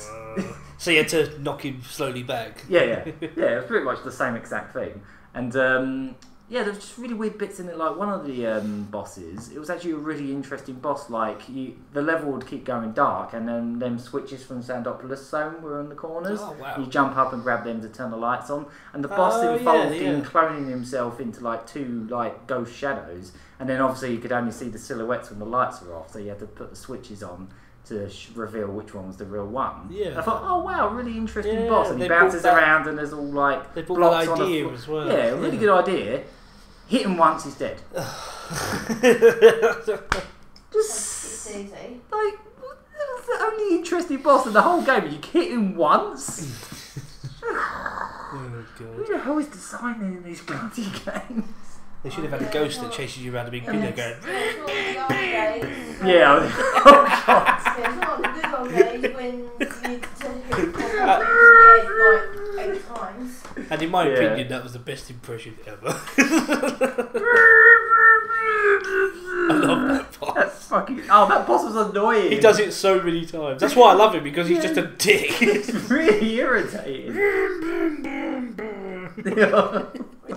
You know that big ghost boss in Sonic Adventure 2 that he runs around in circles and keeps turning around and that was annoying. God. But yeah, and this might be a bit spoilerific, but like the final boss is literally the final boss from Sonic Colors. It's just reskinned. It does the same exact move patterns. Yeah. Like when I was playing it, I was like, this seems kind of familiar, and I just sort of brushed it off, and I was like, oh, that's done. And then someone just reminded me, oh, that's the exact on Twitter. Someone just said, did you notice that that's just the same boss from Sonic Colors? And when I thought of that, I was like, oh shit, it is. It kind of, anyway. In fact, it had less moves than the one in Sonic Colors. It was less impressive. But once you beat that, there's like this weird hidden world. Okay. Like all the music sounds like it's from like an Amiga Cracktro.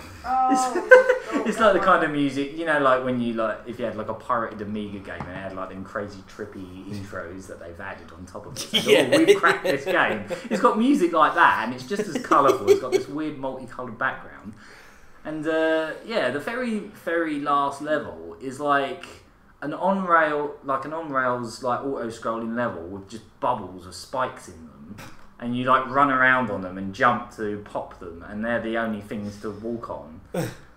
And there's no checkpoint, and the level goes on for like 15 minutes. Oh God. And there's like, I don't know the best way I could describe them is bootleg giraffe Pac-Men. They're like Pac-Men. They actually go. They do the actual thing, but they've got teeth, they've got cross eyes, and they've got like fluffy giraffe patterned fur. And I was stuck on that level for more time than any other level in the whole game. It was driving me insane. Like because there was no checkpoints. Even if you walked anywhere near the edge of the screen, you'd die. And I was going to ask, did you get the Zelda and the? Oh yeah, I got the free DLC. Yeah, the Yoshi one is just perfect for like grinding lives, basically. Because all you have to do in that one is just find all the Yoshi eggs and get through the level without getting hit. And once you get all the Yoshis to the end, they unhatch, and each Yoshi gives you like 9 lives. What? So you can get like 50 lives or more. For Christ's sake. So, but to be honest, you're going to need them because some of the levels I died so many bloody times, God. like ridiculous amount of times. But yeah, that was Sonic Lost World. I beat it. It was weird. I really want to like it, but weird. There's so many like weird decisions in it. It's just like I don't think they know what they were doing at that point. After like the sort of Sonic Colors, I think was the first Sonic, maybe even the only 3D Sonic game that was pleasant from beginning to end for me. I liked that from beginning to end. There was a couple levels in it that were a bit annoying, but it didn't make me tear my hair out at any point. It was just nice all the way through. Yeah. Generations was like that up until the very last boss. Everything was good until the final boss when they were just like... So. I really liked Generations, and then that boss put me in a massively bad mood. I had to look it up, and even when I looked it up, I found a guy that went, I don't really know how it works, but this kind of works. Yeah, exactly. I don't think anyone knows how it works. It's just you just fly ahead, you get rings, you occasionally fly into it and hit it somehow.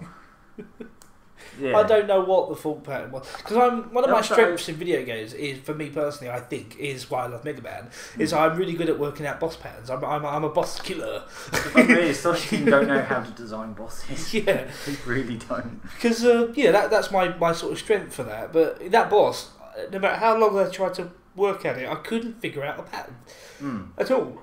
Yeah. The only advice I can think of is stay in 2D mode as much as possible. Yeah. Because you can actually see the rings coming. Yeah, because in 3D it was just like, you can't do it, you can't do it. like you can't see them. They're just so small. They just go over there. Fly off. Oh, you did now. So yeah, I've been playing other stuff, but I'll leave it at them for now. Okie dokie. So, what have you been playing, sis? Just Dance 2014. Lots of Just Dance. Yeah. Is that the one that they were playing on? I think it was. They were playing on iPhones or. no, that's next year. That's this. No, is that 15? Yeah, 2015. Yeah, 14 was the one that came out last year. But yeah, I just whipped that out to try and lose a little bit of weight because that game does get me proper burned when you play it for an hour or so. Yeah. Believe it or not, I get that from playing Rock Band because you see me play. I act like a total dick while playing it. I'm jumping around the room, getting really into it. I might play a bit of that tonight. Yeah. Sorry. Yeah. What makes that one different from all the other Just Dances is there's an online mode now. Where you can play against other Just Dancers. I'm surprised that hasn't been implemented before. Yeah, it's just weird how it works, isn't it? Well, what tends to happen is a song gets chosen at random, and it plays every so often. Oh, that's annoying. What if you really hate this particular song? Oh, well, like the Robin Thicke song, which the game unfortunately has. Which one's that? Blurred Lines. Oh! Yeah. Blurred Lines. Blurred Lines. You've probably heard it a million times. Probably, but this is me with modern music.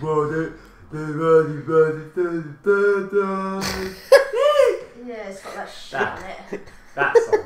Yeah, and then depending on how many people are online, it splits you up into two groups, and you choose one group, and then you just compete with each other in that. Oh, right.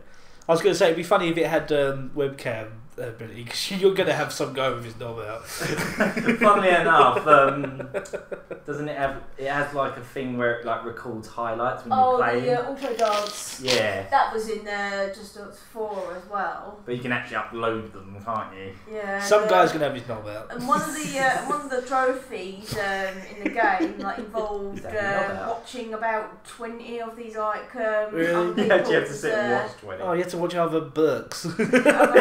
other people's auto dances. Yeah. Some of them were a bit interesting. Interesting. Have you got ones where they're concentrating so much they pull funny faces? Because that's another Rock Band thing. You can have so much fun if you that's sit. That's how Stacey plays it. If you sit looking at the people's faces and they're going. Yeah, that's how you play it. That's how I do. I don't know about that, but one of them just had this balloon of a skeleton, and he was just waving the thing about. He was on. You could just see he's waving the remote at the bottom of the floor. Oh, you played it on the PS3. Oh, what the PlayStation Move? Oh, right. Yeah, we did. Yeah, people were just putting themselves off screen, waving the controller, and then having something else there, so they're not in it. Wasn't there someone in one of them morph suits as well? There was someone in a morph suit on there. Oh wow! It was a green one. Most of the most popular ones filthy just Frank on there. Stupid ones like that. Yeah. There were ones with pets in it as well. And the pet's always help me! Why are you doing this to me? Stop trying to make yourself internet famous. Yeah. Oh. Dogs. When we saw it, it's is that Smooth Groove, sir? And then there was then some of them have toddlers as well. Oh god. Just pandering basically. Yeah. How to become internet famous. Yeah. You wait, so we'll have to knob out. I think in terms of the track listing on that one, it wasn't as good as Just Dance 3, which was the one that sold me on the series. Yeah, I didn't think the selection was quite so hot on this one. Yeah, I have a feeling they're going to get worse because that's what happened to Rock Band. Yeah, it started out as they had their integrity. They picked niche songs, and the set list was always varied. It had lots of things I didn't like in it, but they went for a wide audience. But then as it got on, they just made more and more shit because it was sell. But in the end, we had SpongeBob songs on Rock Band. Seriously, we had Lady Gaga. No, I'm just saying it wasn't the good SpongeBob stuff from the earlier series. It was new, really kiddie, weird stuff. That's not that bad though. But we had Lady Gaga on there, who isn't in like rock, and then we had Cartman sings the same song from Lady Gaga from South Park. I just thought you guys have lost it now. Is it the Poker Face? Yeah, there the Cartman singing it. I just thought you got the same song just sung on South Park. It's like, what are you doing? Just stop now, and they did. They stopped forever. Yeah. Oh, what is funny about Just Dance 14 is that like the game's obviously called Just Dance, which is also the name of a Lady Gaga song. Oh. It took 5 Just Dance games to have her actual song in it. For them to actually go. Wait we've a been using the name of your song. Can we actually like use your song in a game that's called the name of your song? Yeah. I mean, it did have a few. You have permission. Well, we did have a few other like good ones in it, good songs, like the Ghostbusters song. And That's in everything. That one actually has a Slimer in it. Has it? Yeah. I thought you was going to say it actually had Ray Parker in it. It's got the most annoyingly catchy song from Aladdin in it as well. Has it? The Prince Ali. Oh wow! That Really? song's always got stuck in my head for years. Yeah, when yeah. I've heard it. So That's I quite hate interesting. I hate and love the fact that it's in there. And what makes it even more fun is that all the dancers in it are dressed as they do in the film. One of them You was actually a lose genie. points if you're not dressed up as them. One of them was a genie, one was Jafar, and then Aladdin and Jasmine. You lose points if you're not Robbie Williams. Yeah. Get out. But then one last thing about the actual songs. One of them, they started like doing like sort of animated intros to them before the dancer comes up. One of them looks a bit like the intro to Swap.avi in that it looks it's just like some weird computer generated mountainscape. You've just admitted on a podcast that you've watched Swap.avi to some extent. I'm not sure. Does that make me okay? It's probably better you don't know what that is. Really? Yeah, don't look it up. We will make you look it When up. you guys leave. See the CGI mountains, then leave. Okay. I'm actually quite concerned now. That's what it looks like though. It's that crap looking. Alright. Same shitty looking CGI. Excellent stuff. Yeah. So, I do find that series quite fun though. It has odd tracking. Sometimes you do the right thing and it still counts as like okay. That's or motion not. gaming for you though, isn't it? Yeah. It's never perfect, is it? Not quite. No. Right, should we have a track and then I think so. and come back and chat about some other stuff? Possibly.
Yeah.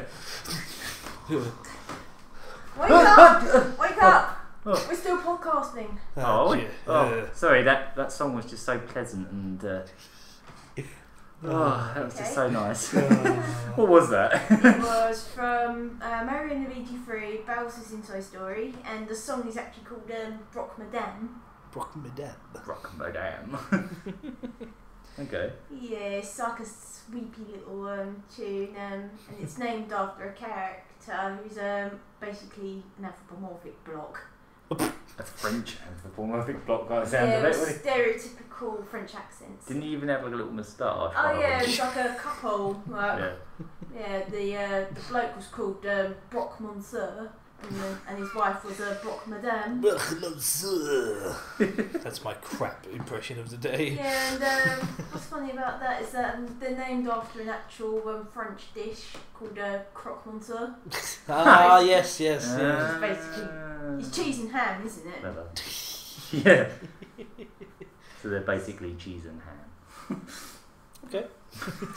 Yeah, I decided to pick that one because I'm getting Dream Team Bros in the mail soon. That's the 3DS, the fourth Mario and Luigi. Yeah. Finally found it reasonable. Yeah, and I'm getting Luigi's Mansion 2 in the mail as well. Cool. I want to see what that's Every like. little helps, Tesco. That's where we've got it from. You got it from Tesco then? Yeah. I was a bit sceptical about how Dream Team Bros is going to come out because it had a completely different art style to it now. Kind of, yeah. Didn't you say to me that song they were just playing had a different name at some when people were? Oh yeah, when people were first ripping the soundtrack off it, people were calling that one Take a Break. Take a break.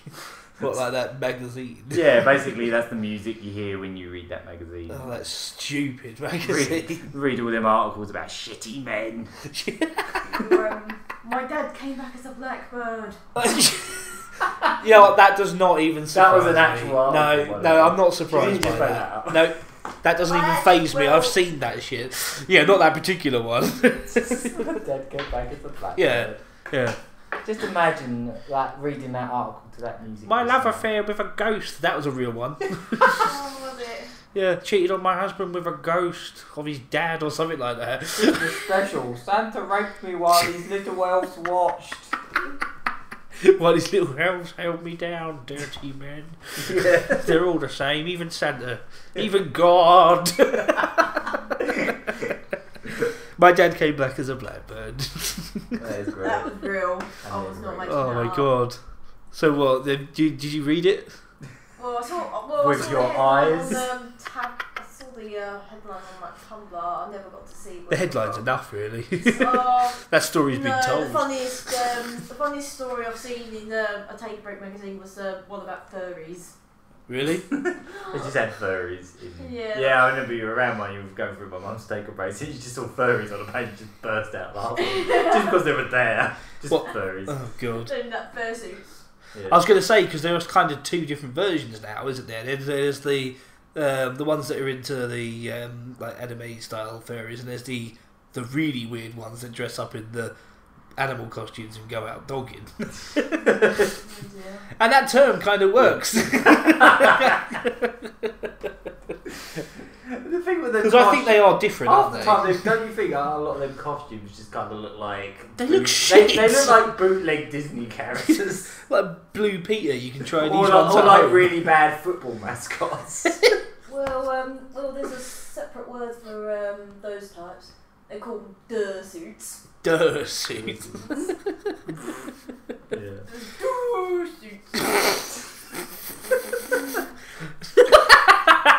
Speaking of conventions, that may or may not have had some furries, but I can't remember.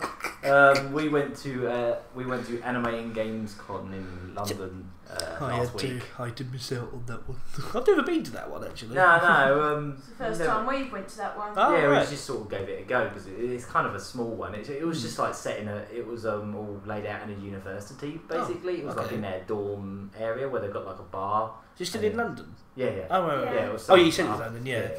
And it was just like 2 floors. They had some game sections. They had an area with some indie developers. Oh, cool. As well as Ubisoft was sort of there, just showing off some games and doing pre-orders and stuff like that. And I was cosplaying. yeah, you cosplayed as Barbara, didn't you? Yeah, Rayman from Legends. Rayman And you went Legends. over there and they instantly noticed that you were because they actually had big like Rayman Legends promotional boxes that actually had Barbara on them, and they came over. Oh, can we get a photo? And they grabbed one of the boxes with her on. So that was really cool. And they did like this giveaway thing. You know what they do at some of the conventions where they basically get everyone to add like animals to get free stuff. I was just sort of sitting back hoping to get some stuff. I was like, oh yeah, I guess I'm not desperate enough. But I did manage to grab. That's my problem. I've got too much dignity. I'm like, no. Yeah, most of the others are like, oh, like running over each other to get a bloody like ripping their shirts Watch Dogs like hoodie or whatever. Yeah. And I did manage to grab what was it? A couple like promo, Splinter Cell. Oh, and we were given the Rayman Legends one. Oh yeah, someone that grabbed a Rayman Legends like a promo copy said he already had it or something. So no, it was because he didn't have a PS3. Oh, sweet. But yeah. So that's something we got to collect promo games. I want to be like a promo collector. The PS3 one's really nice because they're in just thin little cases, so they don't take a lot of room up. Oh, that's like the thing. The Xbox ones are just like DVD cases, but they've for some reason like made the cover all sort of whitish, haven't they? You think they'll be green, wouldn't you? Yeah, it's weird. Seeing as that's there. And they just put a big banner on it like promotional copy. I'll make this look shit.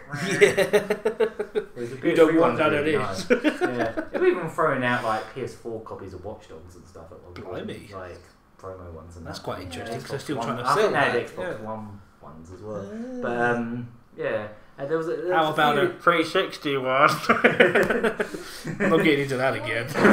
True, but you can get one. Oh yeah, they were throwing out Stick of Truth, but I didn't manage to again, that's still recent. You think they wouldn't be doing that? Yeah, but it was like an event thing, wasn't it? Getting people to chant, we love it. Oh, they weren't, were they? Yeah. Oh. We're pretending we love it. We love Ubisoft because who needs finished games? We love Ubisoft temporarily, give us stuff. Yeah. We love Ubisoft. I had my fingers crossed the whole time. But yeah, there was a few indie developers there. One of I'm a whore. There was an indie developer there that had a game called Shoe. And as in shoe or as in shoe on your feet? Yeah, SHU. It was a really cool little like 2D platform with like 3D scenery kind of stuff. Cool. It kind of reminded me a little bit of like it was like a 2D Ico because you get like this other character that holds your hand and then you can like swap them around and do different abilities, and then a third one comes along and you get like a queue of them. You can swap them around. Oh wow! And, apparently they're going to be at Eurogamer, so I'll keep an eye out for shoe. Yeah, keep an eye out for shoe. What's cool about this next Eurogame is they've released the first sort of wave of what's going to be there. Yeah. There's a couple of things I'm quite happy to see. Like I'm looking forward to playing that new Borderlands actually. Yeah, the pre-sequel. But they've also got Velocity back. You remember last year? I never got a proper chance to play that. Yeah, that was pretty cool. I played that. Another indie game that was hanging around in that expo was this one called Splemmy? I think it's Splemmy. Yeah, and it was just like it had a very sort of like Rayman Legends look to it actually, like high resolution 2D stuff. They had it on Windows Phone there, but they said they're going to get it on iOS, Android. They want to get it on Steam, and they've even been talking about like PS4 and Wii U. And I was thinking, oh yeah, Wii U would be great because it's a touchscreen stuff. Like, and it was like a little yellow miniature golf thing. Yeah, almost like miniature golf kind of thing where you've got like this little yellow blob thing with an eye, and you just like pull him back and like sling him into things, and he rolls around. And we got given like these little pom poms with like an googly eye. Oh, I've still got that somewhere. Sweet. I done them out. Free stuff is always nice. I stuck it on my art desk. Yeah. Oh right. Okay. Yeah, mine's hanging around somewhere. The main reason I actually went to this expo is a friend of mine was there with Retro Collect. I don't know if you heard of it. Yeah, I followed them. Yeah, I love their cards. Yeah. Game Boy cards. It's like a Game Boy card. It's like the exact size. I like the way you showed the microphone. I'm showing the microphone even though you can't see it. There it is. They do look great though. They do look fantastic. It's a shame you can't see them really. Yeah. But yeah, a mate of mine, Tom Lee C, who I've known for about 10 years, but I've never actually met. I've only ever known him online. Yeah. Because obviously he's from kind of further up north. Right. And he was the guy that founded the Dreamcast Junkyard. So he's like the main dude that set all that up. And he kind of just like helps out with Retro Collect, like on the podcast and stuff that they do. Yeah, I did it recently on my personal Facebook because they have interesting stuff. Yeah. Because there's another group, I'm not going to name them to be out of order, but there's another group that just annoy me because they do what I'm gonna have to start doing now, which is really hitting the social networking a lot more. I need to get stuff up every day. But the reason I stopped doing it is because no one ever fucking responded. Like, I put a question up and go, "What's your thing?" and they just go, "Fuck off." But this other group, I'm not going to name them, but they just annoy me because they literally do put stuff up for the sake of getting stuff up, and it's like, look at this tacky shit. And it's like anything that's remotely video game related, they just share it, and it's usually some knob who's made this crap thing at home that looks like video game style. Like, one of them made like a sofa that was supposed to look like a NES console, but it looked really tacky. You're like, I would never be caught dead with that in my living room. don't you think that's right? Though, you don't need to theme everything in your house like it's something from a video game, because it looks really stupid and desperate. Yeah, I'm playing NES on my NES bed with my NES sofa and my NES. You just look like slippers a 10-year-old with my NES bra. I've painted in my whole room this ugly grey. Everything is cartridge grey. No, in fact, even worse, everything is really dusty, like the inside of my NES cartridges. All my walls are covered in sun-damaged Dreamcast plastic. It's all like horrible yellowy plastic. With some really nasty brown stains all in the corners. I like the idea of everything being dusty, like the inside of a cartridge. Yeah. Oh, yeah. Just clouds of dust. It's like, in there. But you may be dead, but you still stuck to your roots. Yeah. So that just annoys me. You don't need to make tacky shit for the sake of saying, "I'm a gamer, look at me, I'm so retro, I shit NES." One of the things Retro Collect did set up, they modify the ROM to make it sound like the Nintendo Championship. What's that? Yes. Yes. Championship cartridge, but they had a Master System EverDrive. You know them EverDrive cartridges where you just put an SD card in them. They actually had some on program specifically for that event, a Retro Collect Championship, and it was Alex Kidd's Enchanted Castle. Oh right. I was Mega Drive then. Yeah. No, Master System. What's the first? The Miracle World. Miracle World. Yeah. I always get them Alex Kidd games names muddled. It was that. It was you had to get as much gold in one of the first levels. Oh, that's cool, because on the Alex Kidd & Co collection, that's one of the actual challenges with the leaderboards. What it was is you had to do 3 games within 4 minutes. One of them was get all the gold and get to the end of the level. Then it was super hang on, just get through the first lap, basically, or the first area. And then it was just get as many points as you can on columns. And you have to do it all in 4 minutes. It took each or in one? All in 4 minutes. All 3 in 4 minutes. Oh god! So you got to finish the first level in Alex Kidd really quick and get gold. I like that. Yeah, it was hard. It took me ages. It was taking me 4 minutes just to get through the level, and then it just ends, and then you got to do the whole thing again. Unless you get to columns, it doesn't count. Ah. So it was barely. Oh yeah, because obviously columns doesn't end. Yeah. No, but what I mean is if the time runs out when you're in one of the other games, it doesn't count as a score. Yeah. You just you've got to start again. Apart from that, it's good. And really barely anyone actually entered the scoring. We both managed to get some kind of scoring, but it wasn't great. But it was, we tried. I like that. That sounds really cool. That was really cool. Oh, I feel like it was really great to meet Tom for the first time as well, because obviously I've known him for a decade. Yeah. Because what it was is he set up Dreamcast Junkyard just as a thing from on his own. Yeah. Just putting up his collection as he was buying stuff. And then I can't remember how I found it now, but I just stumbled on it and said, "Oh, I'll have a look at my collection." I took all these photos and stuff. And he said, "Oh, do you want to join up as a blog writer?" And I was the second guy that worked on that. And that was back in 2004. Must have been 2004, 2005, something down like the that. line. So, it's huge, isn't it? Didn't you guys get in? You got a mention in something quite cool. Yeah, it was that 100 websites thing for that website archive. Excellent. Thing. That's pretty cool. Yeah. Pretty crazy. So so there you go. Dreamcast Junkyards. I think it's one of the first things that comes up when you put in Dreamcast on Google. Pretty much. We actually Tom's actually got 4 new writers on the blog just recently, so it's actually really busy at the moment. I haven't been able to write much for it recently, but they've got quite a few people on there. and Tom still writes a bunch of stuff. Yeah, that's not the only blog he does as well. He's also got he's quite a fan of Jaguar. So he's actually got he actually owns like Jaguar.com, and that's like his blog for like Do the Math. Do you remember the ad campaign Do the Math? I don't. Which makes no sense. Yeah. Like at all, because like the whole argument with like the Jaguar commercial was like, oh, 16-bit, that's nothing.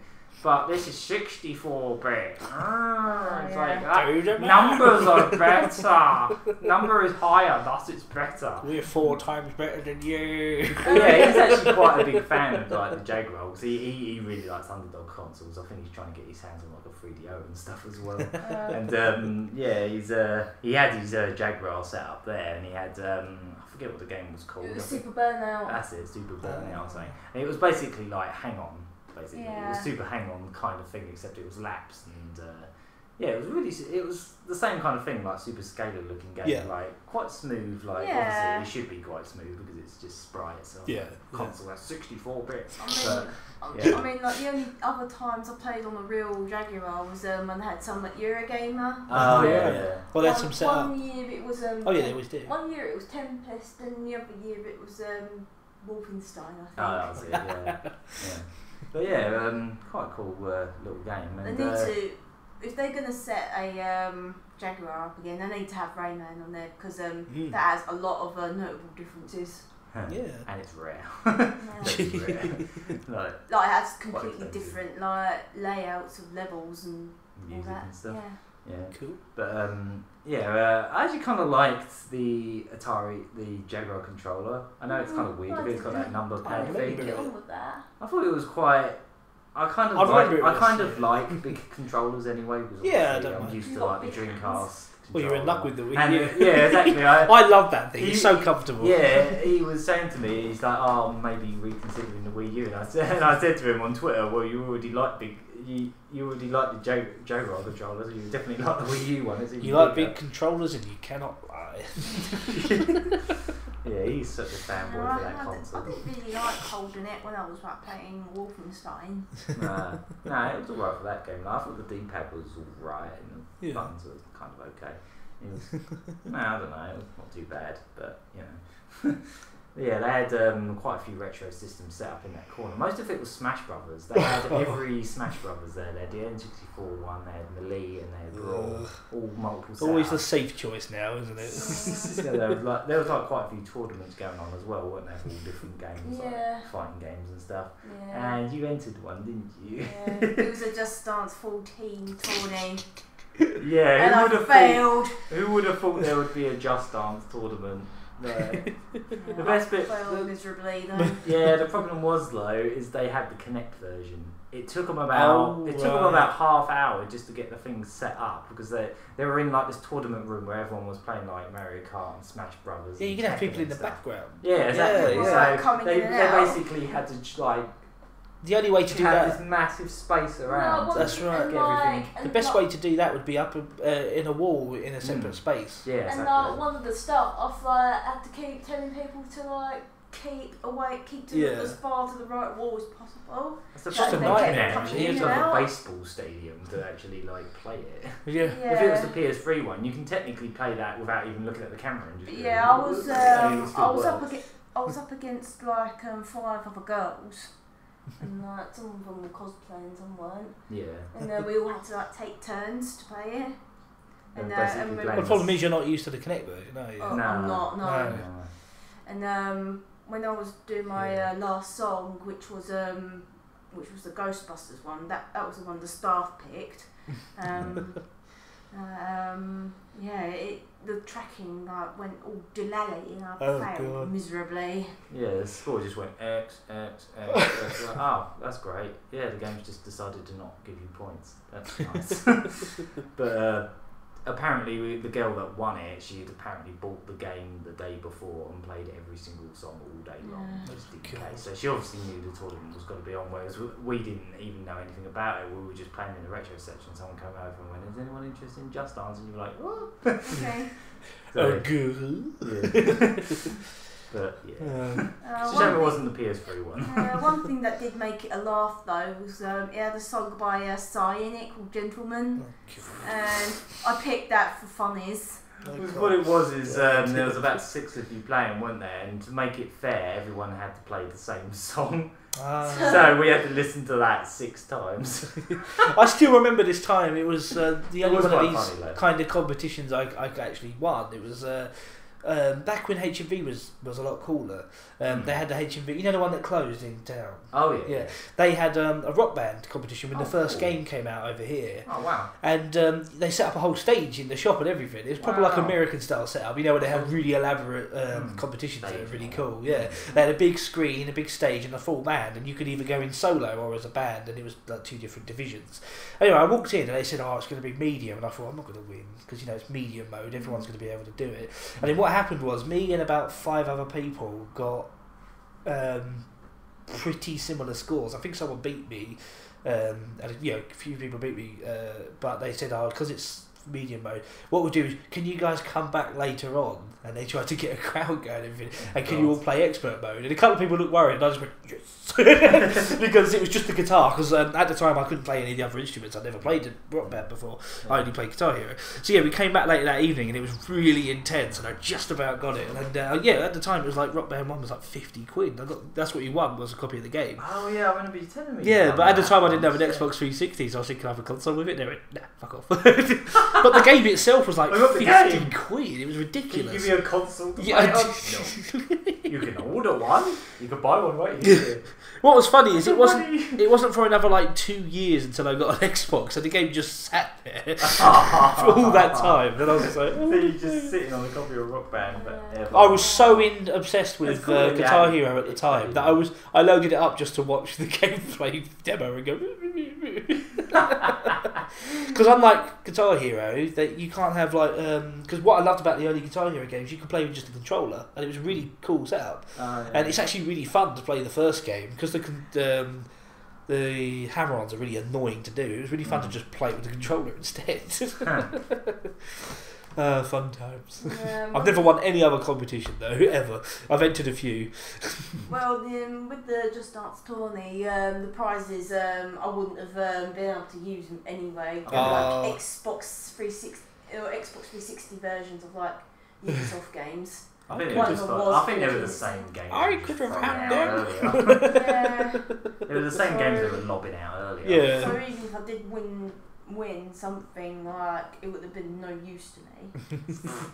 But like I have a one of the it wasn't the only like dancing game we had there at the con. They had they had the Mario DDR on GameCube set up there. Cool. I want to try. I want to have a look at that. I was like, I've always wanted to try that game. Yeah. I actually don't have the DDR map for it, but like yeah, I got the chance to play it finally. What's the set list like? I was quite surprised to find it had a full story mode in it. It's got like a proper story mode with all this elaborate stuff going on. Yeah, and now I'll be a dance. Yeah, pretty much. Yeah, it's like I was just thinking, when do I actually get to do dancing? There's so many bits where you're just skipping dialogue, weren't there? Yeah. There was this bit where there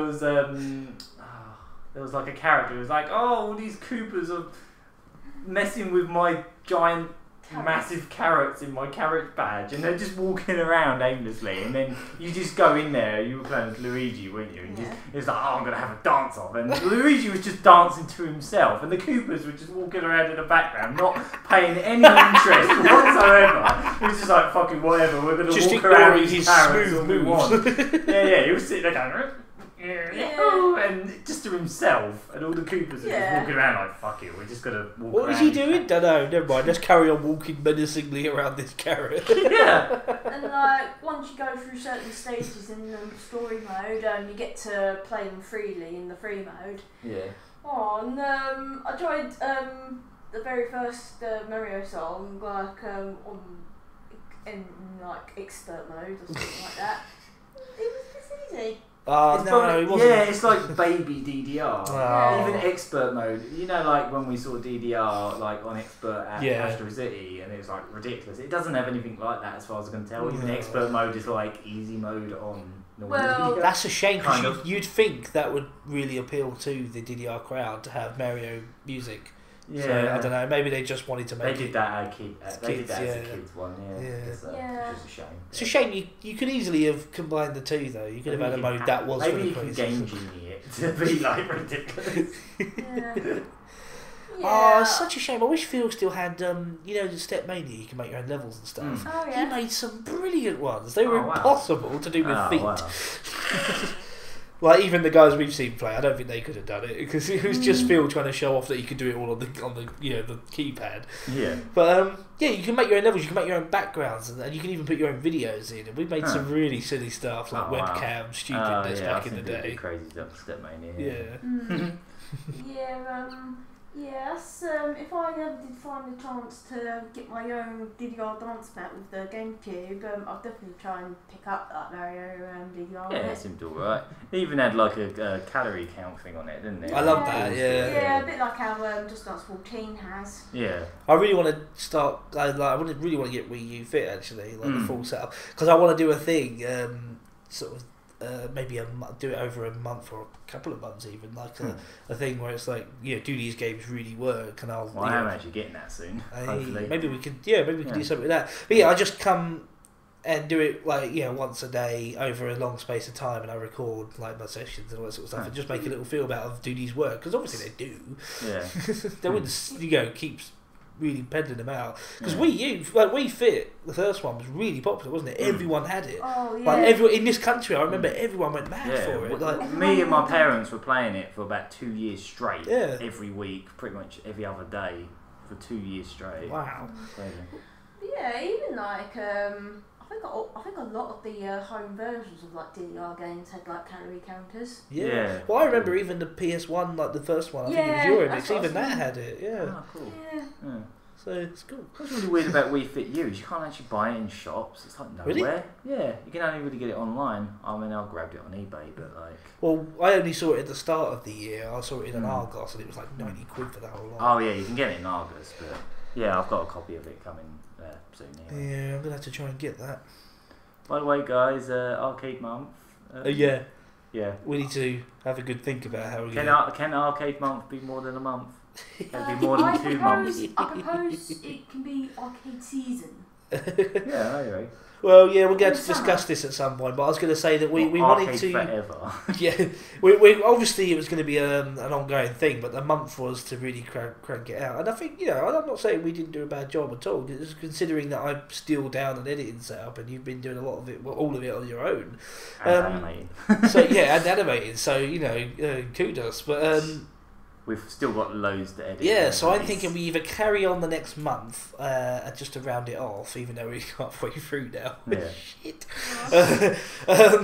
But either way, it is going to be an ongoing thing, and we just need to think about. We'll probably call it something along the lines of, I don't know, Lucky Loves Arcade or something. But yeah, it's just an ongoing thing, really. Because the reaction has been so good, hasn't it? I was really happy to see Heart of London started to notice us and follow us on. Follow us on Twitter and all that sort of stuff. On like BBC News. Yeah. Oh yeah, there was a thing about Heart of Gaming on BBC recently. Was it positive? Yeah, it was. It was Blimey. like the arcade of keeping Donkey Kong alive or something like that. Something like that. Anyway, Heart of Gaming were actually at that Anime Con. They just had a DDR machine. I think they had a Donkey Kong and a Space Invaders set up there. Well, I think they like what we're doing, so we might have a few bits of chats with a bit of a chat with them. Basically, we did put out Astro City Part 1, and apparently people really like that format that we're doing. Yeah. Kind of Game Center CXy kind of. That's what we're going for, yeah. We've actually got we've probably got another 3 or maybe 4 parts of that to go. So we haven't really had much time to edit this week, but we definitely want to get cracking with editing the rest of those and getting those out in the next month. Yeah, I think it just makes sense for it to be like Arcade Season. Yeah, that makes sense. Yeah, that makes sense. Yeah, good idea. Summer of Arcade. Yeah. So look forward to more themed months as well, because that's definitely a format that we're quite fond of. But also not just months; they could be weeks, they could be fortnights, and seasons. Decades. Eternities. And yeah, the arcade thing is just such a. We're definitely going to be doing arcade stuff it's such a personal thing of ours, isn't it? Like we all love the arcades, and we don't want to see them go. So it's something that we're definitely not going to stop doing just because it's the end of that particular themed month. That was always the plan anyway, wasn't it? So yeah, I'm more coming. I'm going on a bit. More more Astro City stuff's coming. Yeah, we've got quite a few parts of that. And we got some very exciting news with them bringing down Poppin' Music soon. There's going to be an event where it's free to play. Do you know when that's going to be? No, all they've said is they're doing a 5-day journey where they're picking it up from. I think they're in Germany at the moment. To get it. So just keep an eye on, because we don't want to miss that. We want to be down definitely. for that. Yeah. No matter what day. All the way to Sweden. Yeah. Just to pick up the machine. So it could even be like next weekend. Oh, maybe. Probably will be actually. Okay.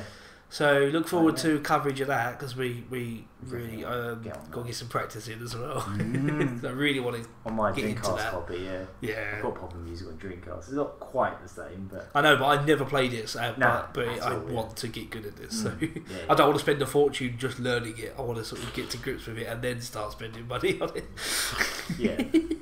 Right. I think I'm going to keep Astro City going just with that. Me coming in and playing Poppin' Music. Same here. Right, that was our 37th podcast. Yes, indeed. That was quite a big chat.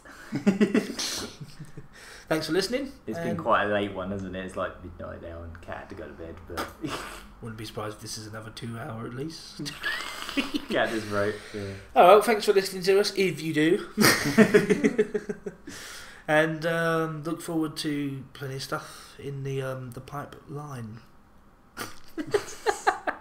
Pipeline. Oh God. Okay, we're done. Bye. He's been Murry Curry. I've been the Gagger Man. And I've been Cherry Terrier. Right, bye. Oh, and 5cm Prince went to bed. She had to go to bed because she got work in the morning. No, she hasn't. It's Saturday. Oh, yeah, that's a good point. She had to go to bed because she's a fucking lazy.